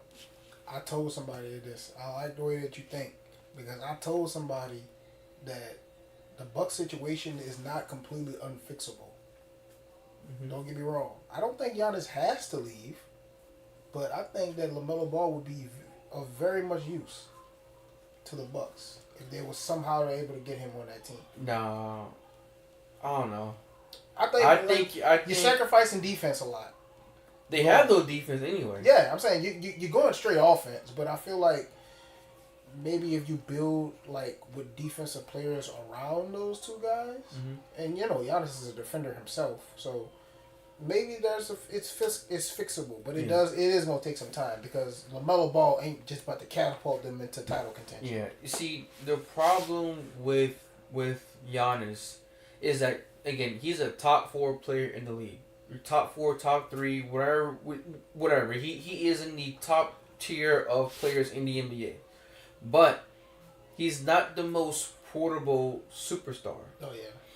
And so that makes it really hard. And I'm not saying you can't build a team around Giannis, because you can. He literally won an NBA championship. Like we know you can build a team around Giannis, but he's not portable. He's not like KD, to where he can shoot, score on all 3 levels, and play off ball. Yeah. He's not like Steph. He's not a plug and play. Yeah. Or even Bron. LeBron is so like people don't notice because like LeBron, he's had to dominate the ball his like whole career essentially, but like LeBron is one of the most portable superstars the league has ever seen. Yeah. Giannis is not that. Like there are certain players. I think somebody used the term of I don't know if you can really say that specifically, but it was like something like trollers and controllers. I think who said that? Fucking Ray J said that. That was guys in that stream. But like I kind of plugged it in with basketball too though. I feel like Giannis is a guy that whenever you put him on your team, that is his team, and we're going to play the way that it is that we need to accommodate him.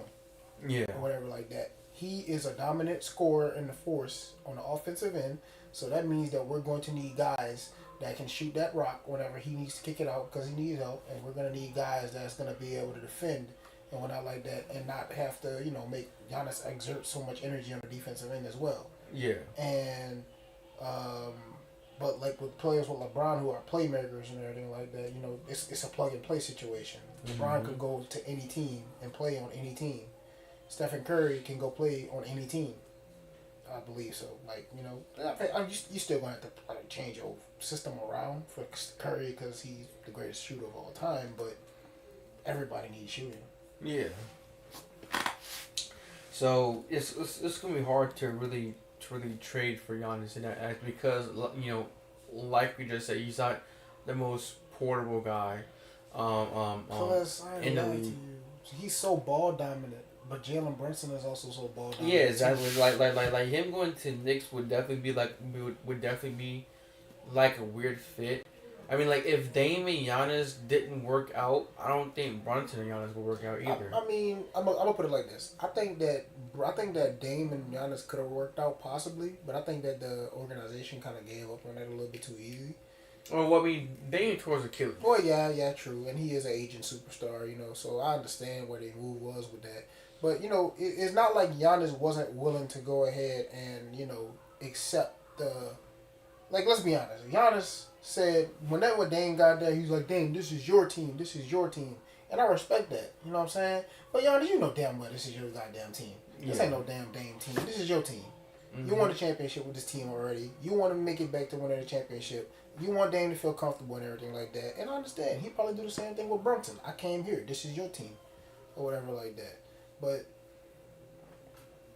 yeah, he's too ball dominant. Mm-hmm. And like another storyline I've seen this season is obviously talking about Austin Reaves. That man, 28, 5 and 6 on shooting 50% from the field, 37% from three, a 68 true shooting percentage. Like Austin Reaves has been killing it, man. Like the playmaking, getting downhill, the scoring on all three levels. He's averaging over 40 points per game without Luka Doncic on the floor. Like the dude's amazing. Dog. I can't say enough about him, dog. Look, I'm gonna put it like this. I think we changed our MIP answer midway through the season, and I think that I switched mine over to Austin Reaves. Yeah. And I don't regret it at all, bro. Because we didn't even get there. We didn't even get there yet. I'm thinking of football. Yeah. I'm thinking of football. My bad. I picked Andrew Nembhard. I'm looking so dumb right now. Mm-hmm. Yeah, but I'm gonna just tell y'all right now, straight up. If bro can continue to play like this, I already plan on changing my MIP answer already. And Austin Reaves is by far the guy that it is that I'm going with. If it makes any sense, I feel like dude done damn near won the thing already. Mm-hmm. You know what I'm saying? And we just waiting for the season to be over with so we can present him with the award. But what that was? That game that LeBron went ahead and had only 8 points. He had 44. Yep, carried us, bro. Dog. Carried and us. it's like yo. He literally is comfortable stepping into the role of main guy of the main scorer, and that's scary.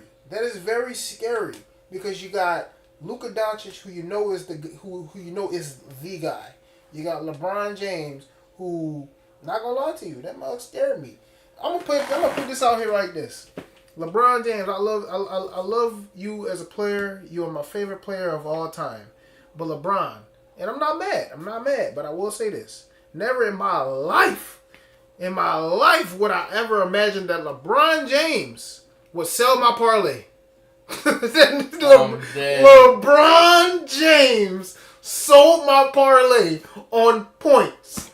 And it's my fault. It's my fault. Because I bet on LeBron James to get over 15 points that game, and LeBron got 8. I'm just like, you know what? I deserve that. Because I put it in. I put it into LeBron's streak. I did it. I'm the reason. I'm the reason. In the next game he played, he scored 29 points. That's what I'm saying. Okay. Yeah, that's tough. Yeah. LeBron James really ended his streak the night that it is that I decided to go ahead and put him down for 15 plus points. And that dude, and then he got the game winning assist. Yep. But like back to Austin Reaves though. Austin Reaves went ahead and stepped into the role of main scorer while Luka was not there, and he didn't shy away from the moment. 44 points, almost 50, and helped them win the game. And I'm just like, if you got a guy that literally, and then like the thing is, like the Lakers trio they haven't even been on the floor all together that much this season. No, to start off, they only play a handful of games. Right, and I'm just like, dog. Whenever they come together and they figure out how to gel all of that together consistently over the course of time, the Lakers are gonna be a contender. Like I can say, gonna be a contender. They are a contender, and they're going to be something to be worth stopping, bro. Yep. And like I think that they can really challenge that. They're really gonna challenge that OKC team.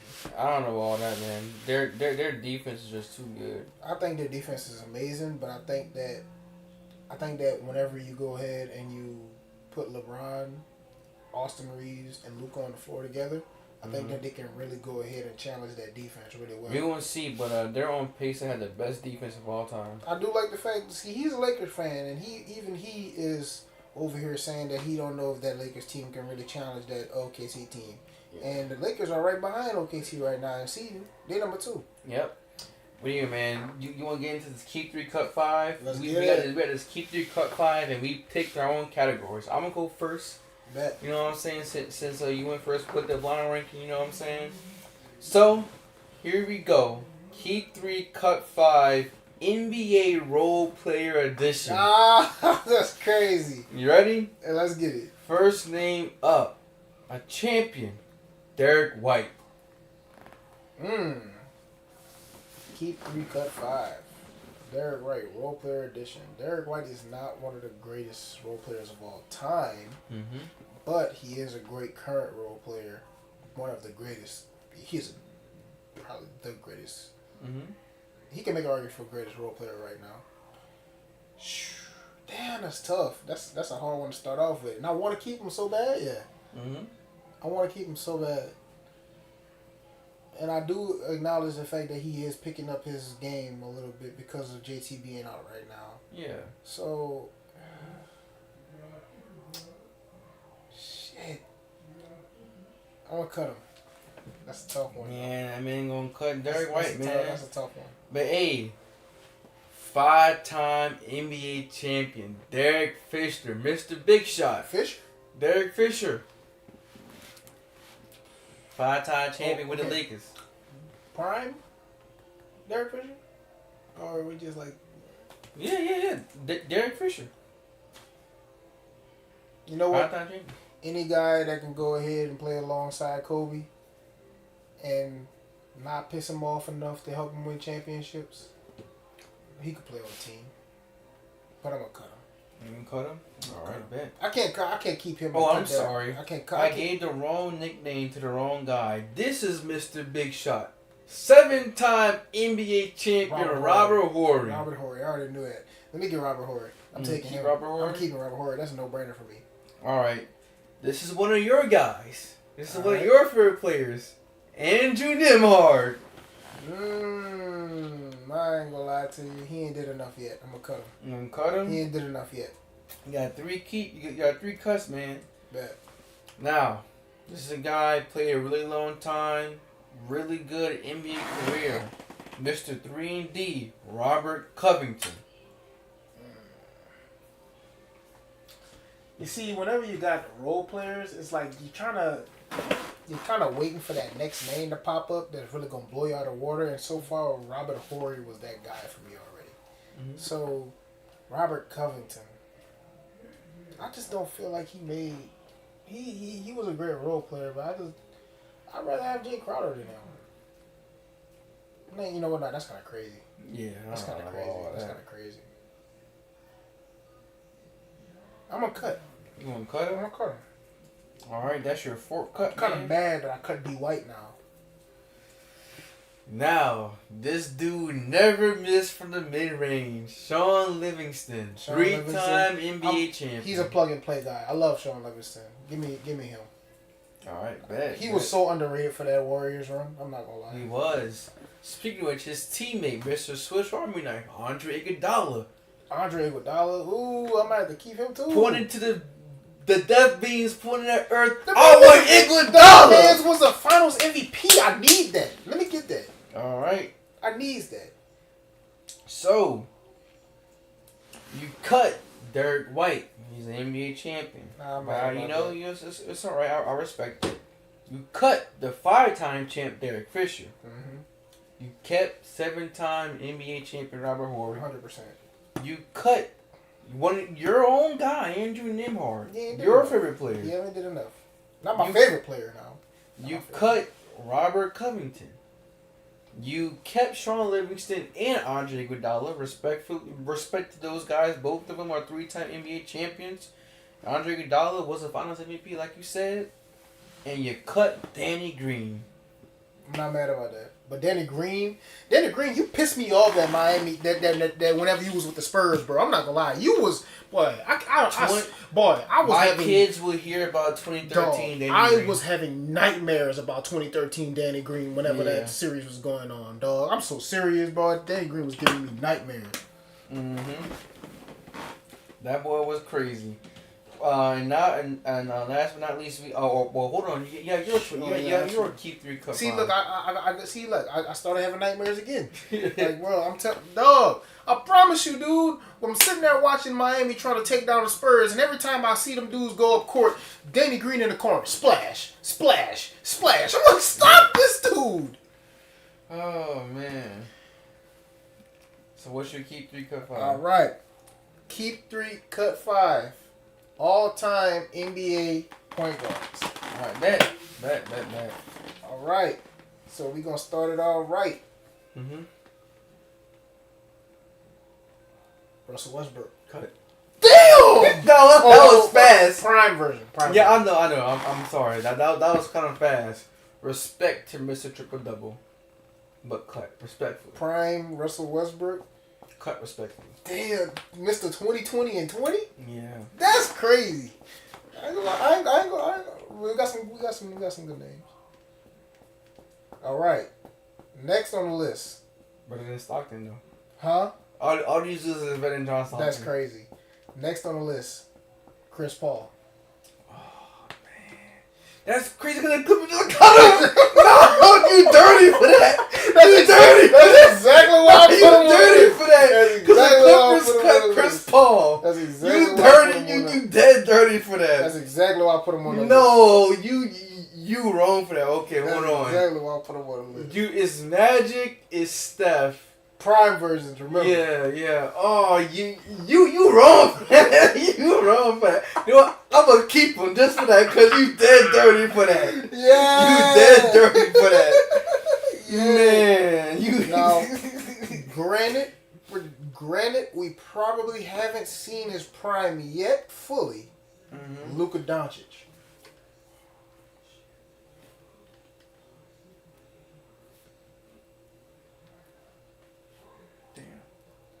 Nah, that's tough, huh? Hey.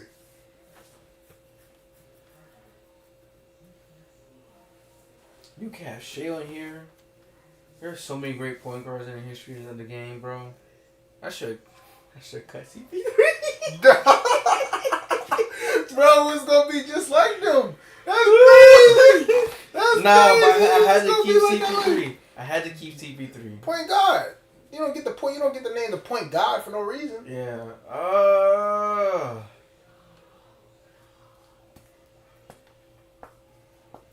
I'm trying to think of cut what else Russ. you got. You already cut Russ. I know. Damn. I'm gonna cut Luka. Damn, that's a tough cut right there. I know. It looked good, but it's meant to be like that. Next on the list, Kyrie Cut. Irving. Damn! Cut. Damn! We cutting Kyrie like that? Yeah. All right, so far we cut Russell Westbrook, Luka Doncic, and Kyrie Irving. You got 3 cuts so far, and CP3 cut. All right, CP3 kept. All right. Mm-hmm. Next on the list, we got the main man, Magic Johnson. Keep. Easy keep. All right. Easy. Respect. All right. So you kept Magic, you kept CP3, you cut Russ, Luka, and Kyrie. We got 3 left. Mm-hmm. Next on the list, we got Prime, Derrick Rose. Cut. Respectfully. I thought you was gonna keep him for sure. I ain't gonna lie to you. I thought you was gonna keep him. All right, bet. Next on the list, we got 2 left. We got Prime, John Stockton. Go cut. Dog, see, look, you Cut. You be doing too much. He's the with John worst Stockton. player here. He's the worst player here. Cut. On God, I'm taking Derrick Rose over John Stockton.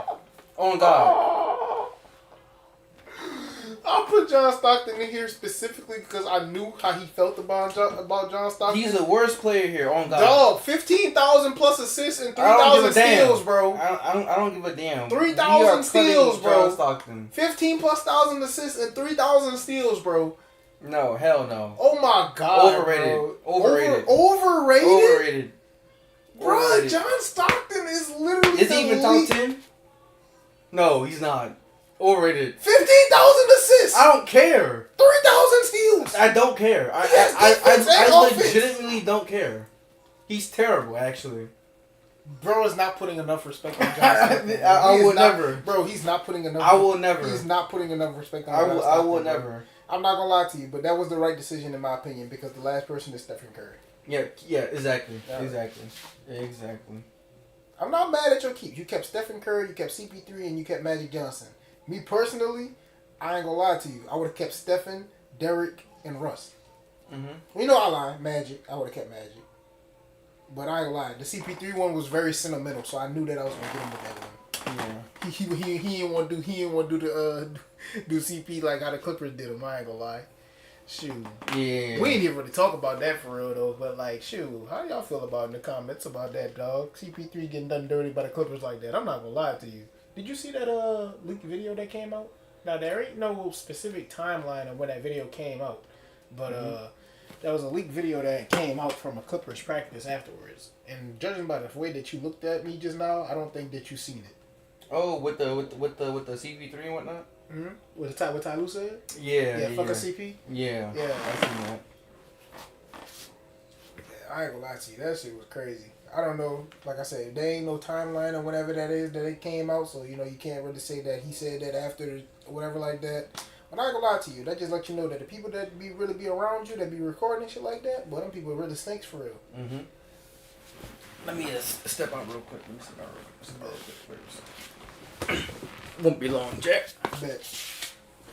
Alright, chat, while I got y'all here, while Troy go ahead and stepping out, how y'all been? I've been alright. Now, I guess I got to just go ahead and take a little time to go ahead and figure out why outside the arena is showing up like that on y'all screens. I'm not gonna lie to y'all. I do know that I was aware of the vertical thing and whatnot like that going on, but I'm not gonna lie to you. I had absolutely no clue about. I'm not gonna lie to y'all. I had absolutely no clue about this continuing to be like that because I went ahead and turned off the whole vertical side. So like, I'm wondering why is it even showing? Like, I'm show vertical to hide horizontal. Disable do. I don't know why it's even doing that. That's crazy. Can I disable that? No. We just gonna have to thug it out like that. This is how we thugging it out right now on live. And it says we got 4 viewers up in here. Hell yeah. But I don't know why. What's good, big dogs? Lazy Joe. What am? But yeah, man, I ain't gonna lie to y'all. Just to go ahead and yap just a little bit about it or whatever like that. Yeah, man, I ain't gonna lie to y'all. Dog, this week has been absolutely crazy for me, bro. Like, I ain't gonna lie, I've been trying to go to work and I just been feeling like weak and like my muscles just hasn't been there and like my head, I've been lightheaded, been having like sinus issues and everything like that. And like I've been going to the doctor and they say like they ain't know what was going on or whatever like that. And it's just been like a whole lot of uncertainty, a whole lot of BS that been going on and whatnot like that. But we still here. And yeah, I definitely did not forget about y'all and whatnot. But the whole reason why we haven't been consistently posting every week like how we usually do literally has just been because of all of that. Yeah. But other than that though, we back with it, man. We missed out a good bit of time and everything like that. But we back. It ain't over though, bro. It ain't over, man. I'm not laying down for nobody, dog. Yep. I ain't laying down for nobody. We keeping this rolling. 100%. Yep. And last but not least, our last trivia game of the night, we got 20 questions. You already know we do our 20 questions. Yes, sir. Yes, sir. And we got 20 on it, right? Huh? We got 20 on it, right? Yeah, we got 20 on it. Yeah. Bet. All right, bet. All right. You go first, bro, actually. All right. So you got you doing NFL? Doing NFL, right? All right. So is this player defensive? Oh, no. I mean, I was just right. Yeah. Go ahead. Alrighty. Let me go ahead and pull. Hold on. Let me go get both stats and everything like that before I go ahead and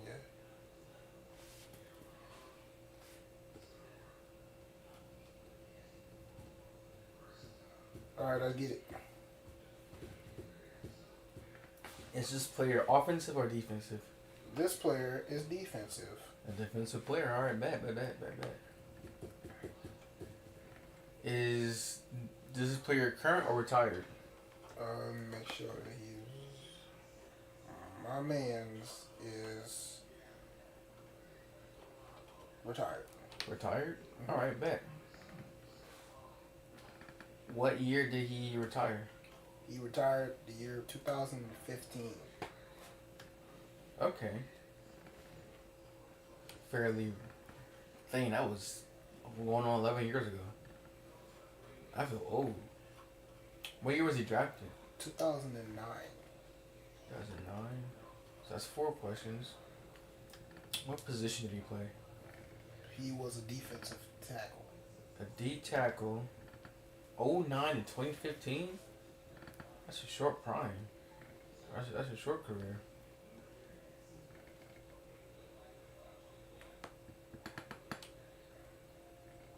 Huh. 09, 2015. Defensive tackle.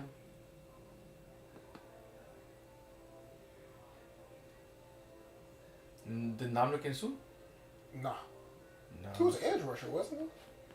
No, he was a D tackle. Let me make sure. I could have swore this dude played longer than this. I'm on references or whatever like that. Mm-hmm. Was his career really that short? I had no clue his career was that short.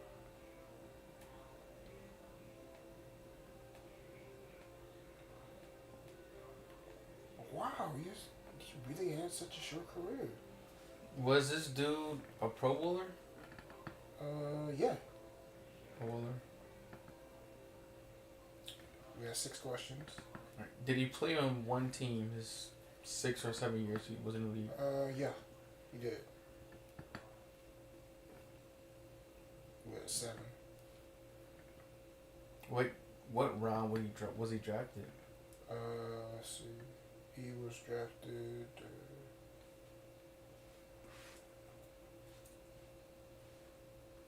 The first round. First round draft pick? Mm-hmm. What?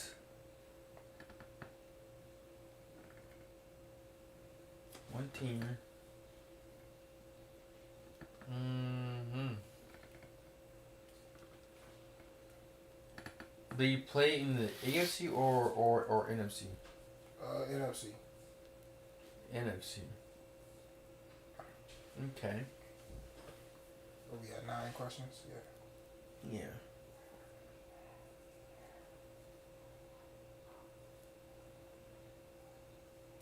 Damn.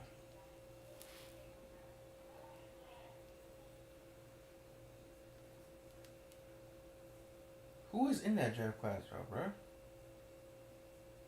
That was 2009 draft class. Yeah. Oh my god. And what team did you say you played for? AFC or NFC? NFC. NFC. NFC. NFC. What division? Let's see. What division are they even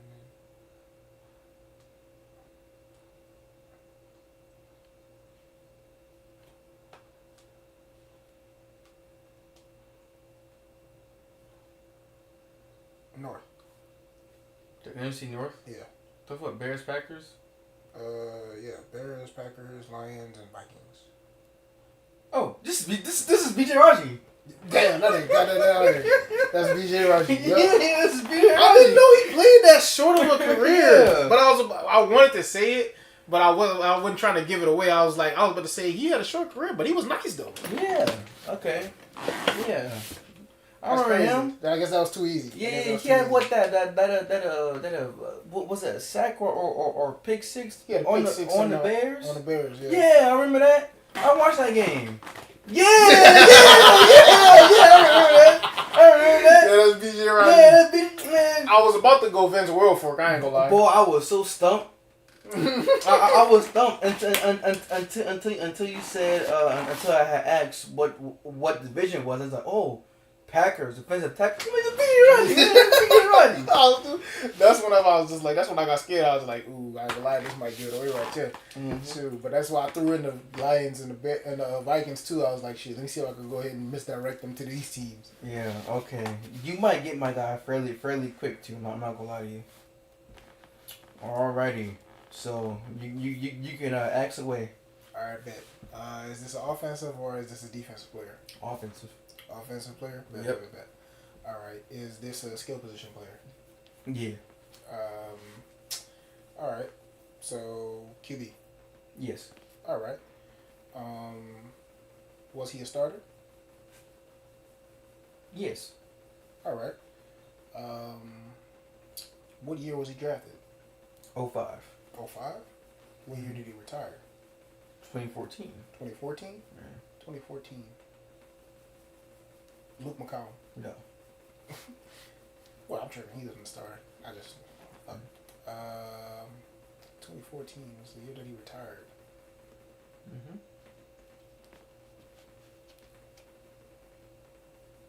Alright. What team did he spend... Well... What was his best year? 09. 09? Yep. Who had a great year in 09 as a starting QB? Peyton Manning. No. Peyton Manning. Too easy, boy. Come on now.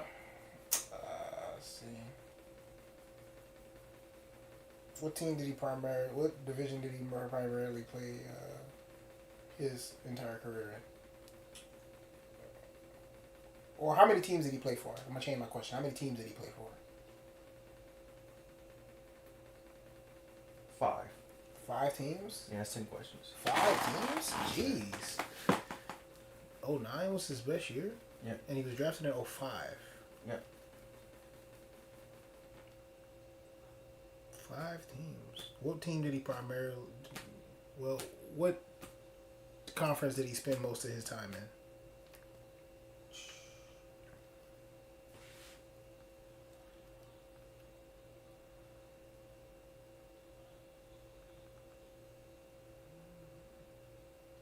The NFC. NFC? Yeah. Okay. What division did he spend most of his time in? In the NFC? Or just in general? In general, what division he spent most of his time in?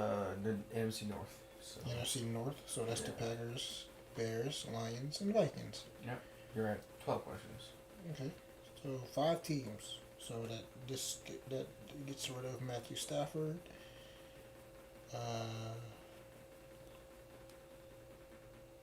09, that was not Aaron Rodgers' best year.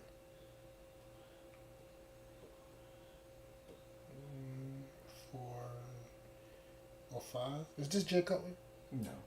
Good guess, though. 13 questions. Vikings, 09, 05, starter. If you get to question 15, I'm gonna give you a hint. Dante Culpepper. No. Mm. That's 13 questions. No, 14 questions. A starter. Best year was 09. 4 years in was his best year. Starter, NFC North. What?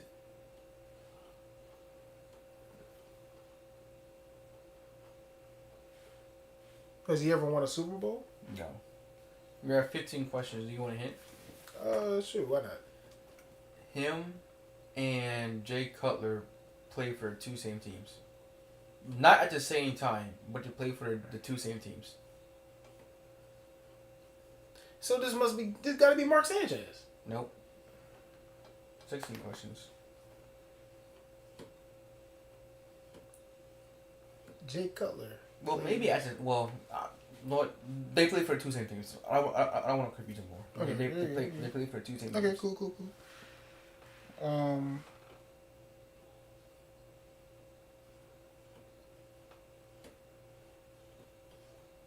5 teams.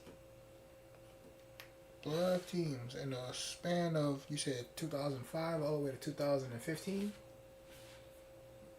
05 to 14. 05 to 14, okay. 05 to 14. Two same teams. Jay Cutler. Jay Cutler played for the Bears and Jay Cutler played for the Jets. So that must mean that this player was a starter. His best year was 09.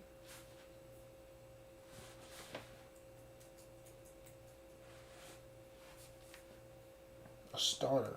Best year 09. Played same teams as Jay Cutler. Two teams as Jay Cutler, but he also had 5 teams. A starter. I want to make a guess, but I don't want to use my. I'm gonna throw it out there because he was a starter at one point. He's played for 5 teams. He hasn't won a Super Bowl. Is this Josh McCown? No. 17 questions.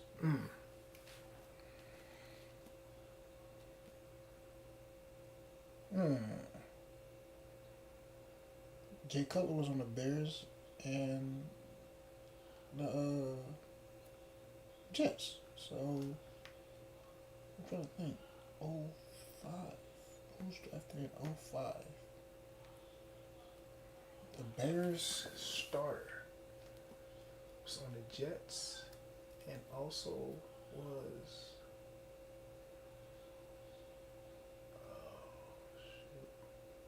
I'm stumped right now because I feel like it's like right down the tip of my tongue, and I feel like I'm gonna get mad if I don't get him. I might be using another one of my questions. What team did he play for in his best year? He was Denver. Denver? Yeah. Denver? Denver? Mm-hmm. What the fuck? Everything about this dude says fucking Peyton Manning in some ways. Well, not everything, but some things. They say it's Peyton Manning. Denver. You're at 17 questions? Denver. Starter. 05. Denver QB. Come on. Turn. Do you want another hint? No? Okay.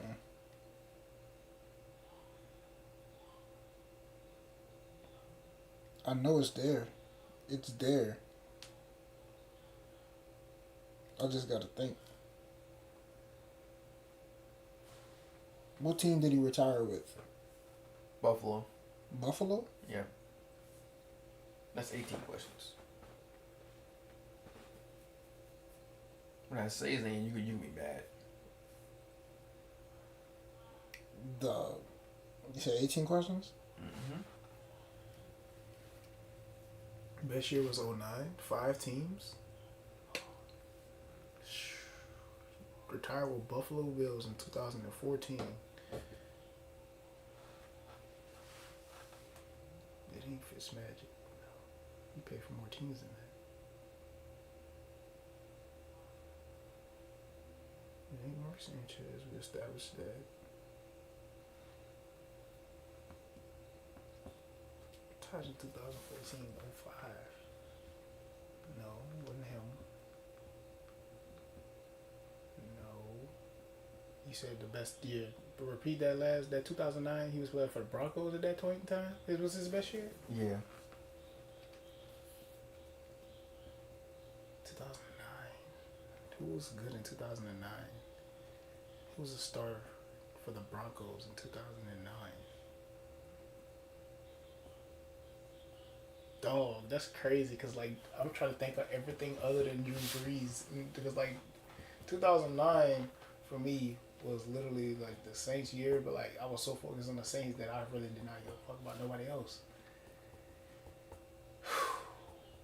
Oh, man. Who was the QB for the Broncos in 2009?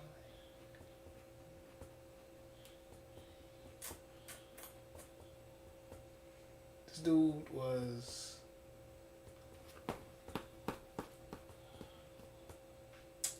Nah, it wasn't him.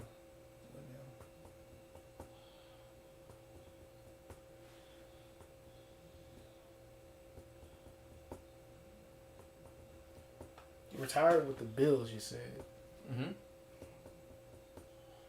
Nah, that's crazy.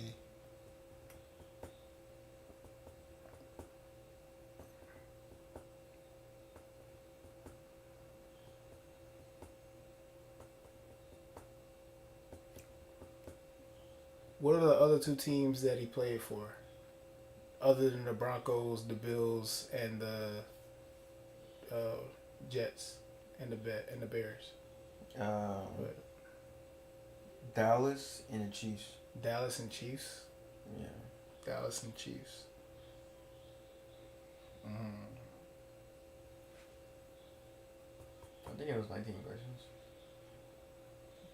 Dallas and Chiefs.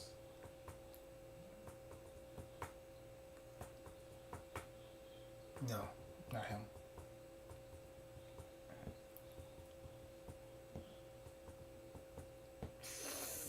I know this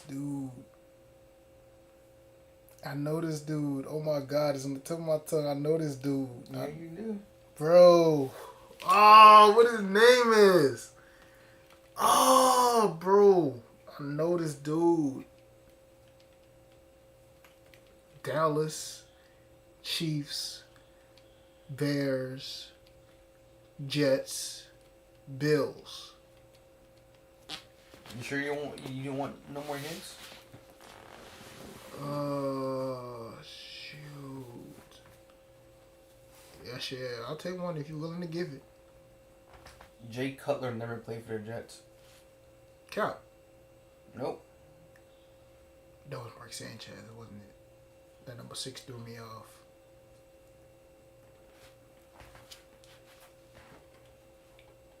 No, what the hell? Jay Cutler was on the Broncos then? Oh, what's Jay Cutler on the... Jay Cutler played for the Bears 100%, and Jay Cutler played for... He never played for the Bills.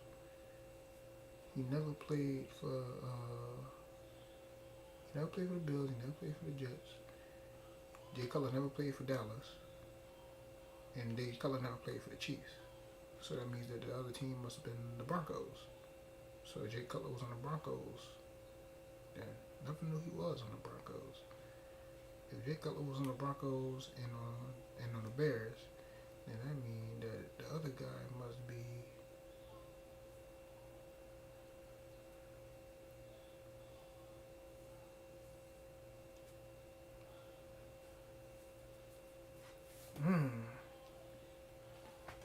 Shit. You're right there. I know I'm right there. That's the thing that's aggravating And me. this is your last chance. And last question. Last question. So you gotta guess. Damn, I gotta guess.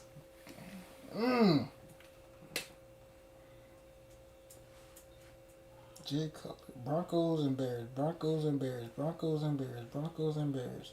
I'm thinking of one dude name, and I swear to God, I just feel like it's not him. And if I say his, and if it actually is him, I'm gonna be so pissed off. I ain't gonna lie.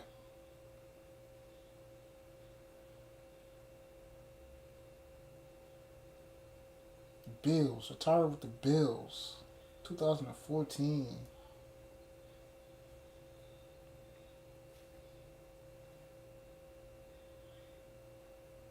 Oh shit.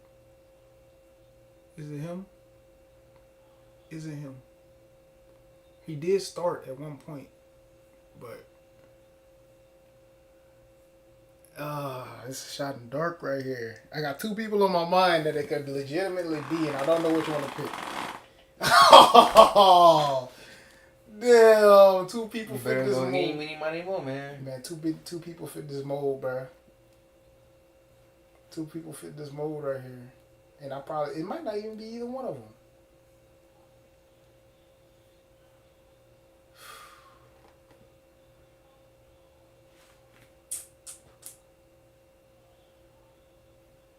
Tired with the Bills, you said? You better just say that name and throw a grenade on y'all. Caleb Haney. Nah. Damn! It Was it Brock Osweiler? No. Oh, it wasn't? No. Who was it? Kyle Horton. Fuck! They was traded for each other. Kyle Horton started off his first 3 years was with the Number Bears. Number 8. Motherfucking number 8. Yeah, his first 3 years was with the Bears. And then he got traded to the Broncos before the 2009 season, and that was his best year. And then Jay Cutler, his first 3 years was with the Broncos, and he got traded to the Bears. You know what made me so mad about this? Yeah. Because the thing that I was trying to understand was none of these questions was hitting as hard as something that was in my mind. And it was, who was I beating the hell out of in Madden 08? Mm-hmm. That was the Broncos QB. And I remember that name. Yeah, and I just couldn't get it back. It was Kyle Orton. Damn. Orton. I'm mad at that. I do know who Kyle Orton is. Fuck. Mm-hmm. Damn. I sure did. Lost a fucking 20 on damn bullshit. Yep. You see, Jay Cutler never played for he played for Miami. Dog, Mark Sanchez was throwing me off. It was the Mark Sanchez that was throwing me off because I don't know what it is about QBs and wearing number 6, but I don't remember that many QBs that wore number 6 that actually were starters other than Jay Cutler and Mark Sanchez. Mm-hmm. Yet for some reason, I don't know why I kept on getting mixed up. I don't know. Yeah. But it's alright though, bro. I'm gonna just slide this week. Nah, he gonna say you'll let me slide this week. That's crazy. That's crazy. That's crazy. I'm taking that too. Shit. I'm taking that too. Yeah. It's all good. But next week we can run it for real. It's all good. It's all good. I'm gonna let you slide this week. I know what you've been through. You know what I'm saying? That's crazy.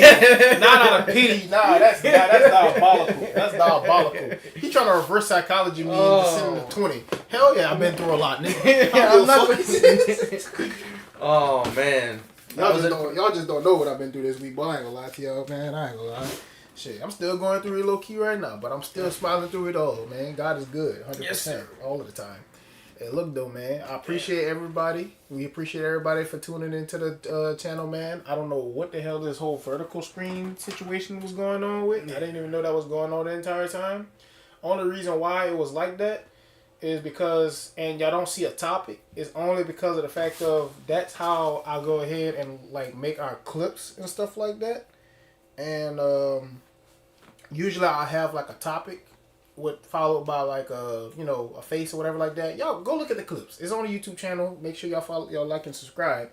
But we'll be back with a regular podcast as far as how that looks next time. Or you never know, we might just go ahead and just keep it like that and just like tweak some stuff about it. Yep. But other than that, man, it's been very eventful. The NFL playoffs is coming up real soon, man. It's about to get time for winning football.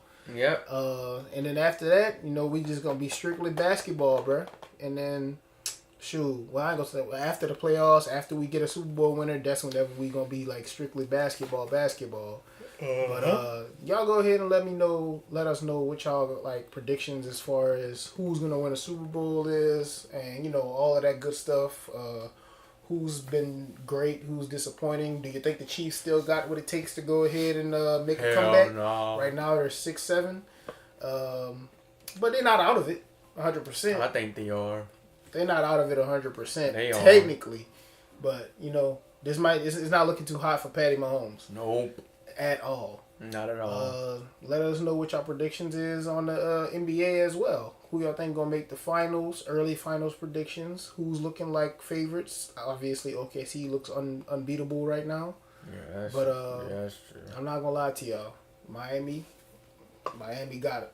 Miami got something that it is that the NBA world is looking for, and we're gonna shock the world like we always do. We the 4th seed right now. You know what I'm saying? Coming for that one spot. Stop playing with us. Yep. All right, man. Bye, y'all.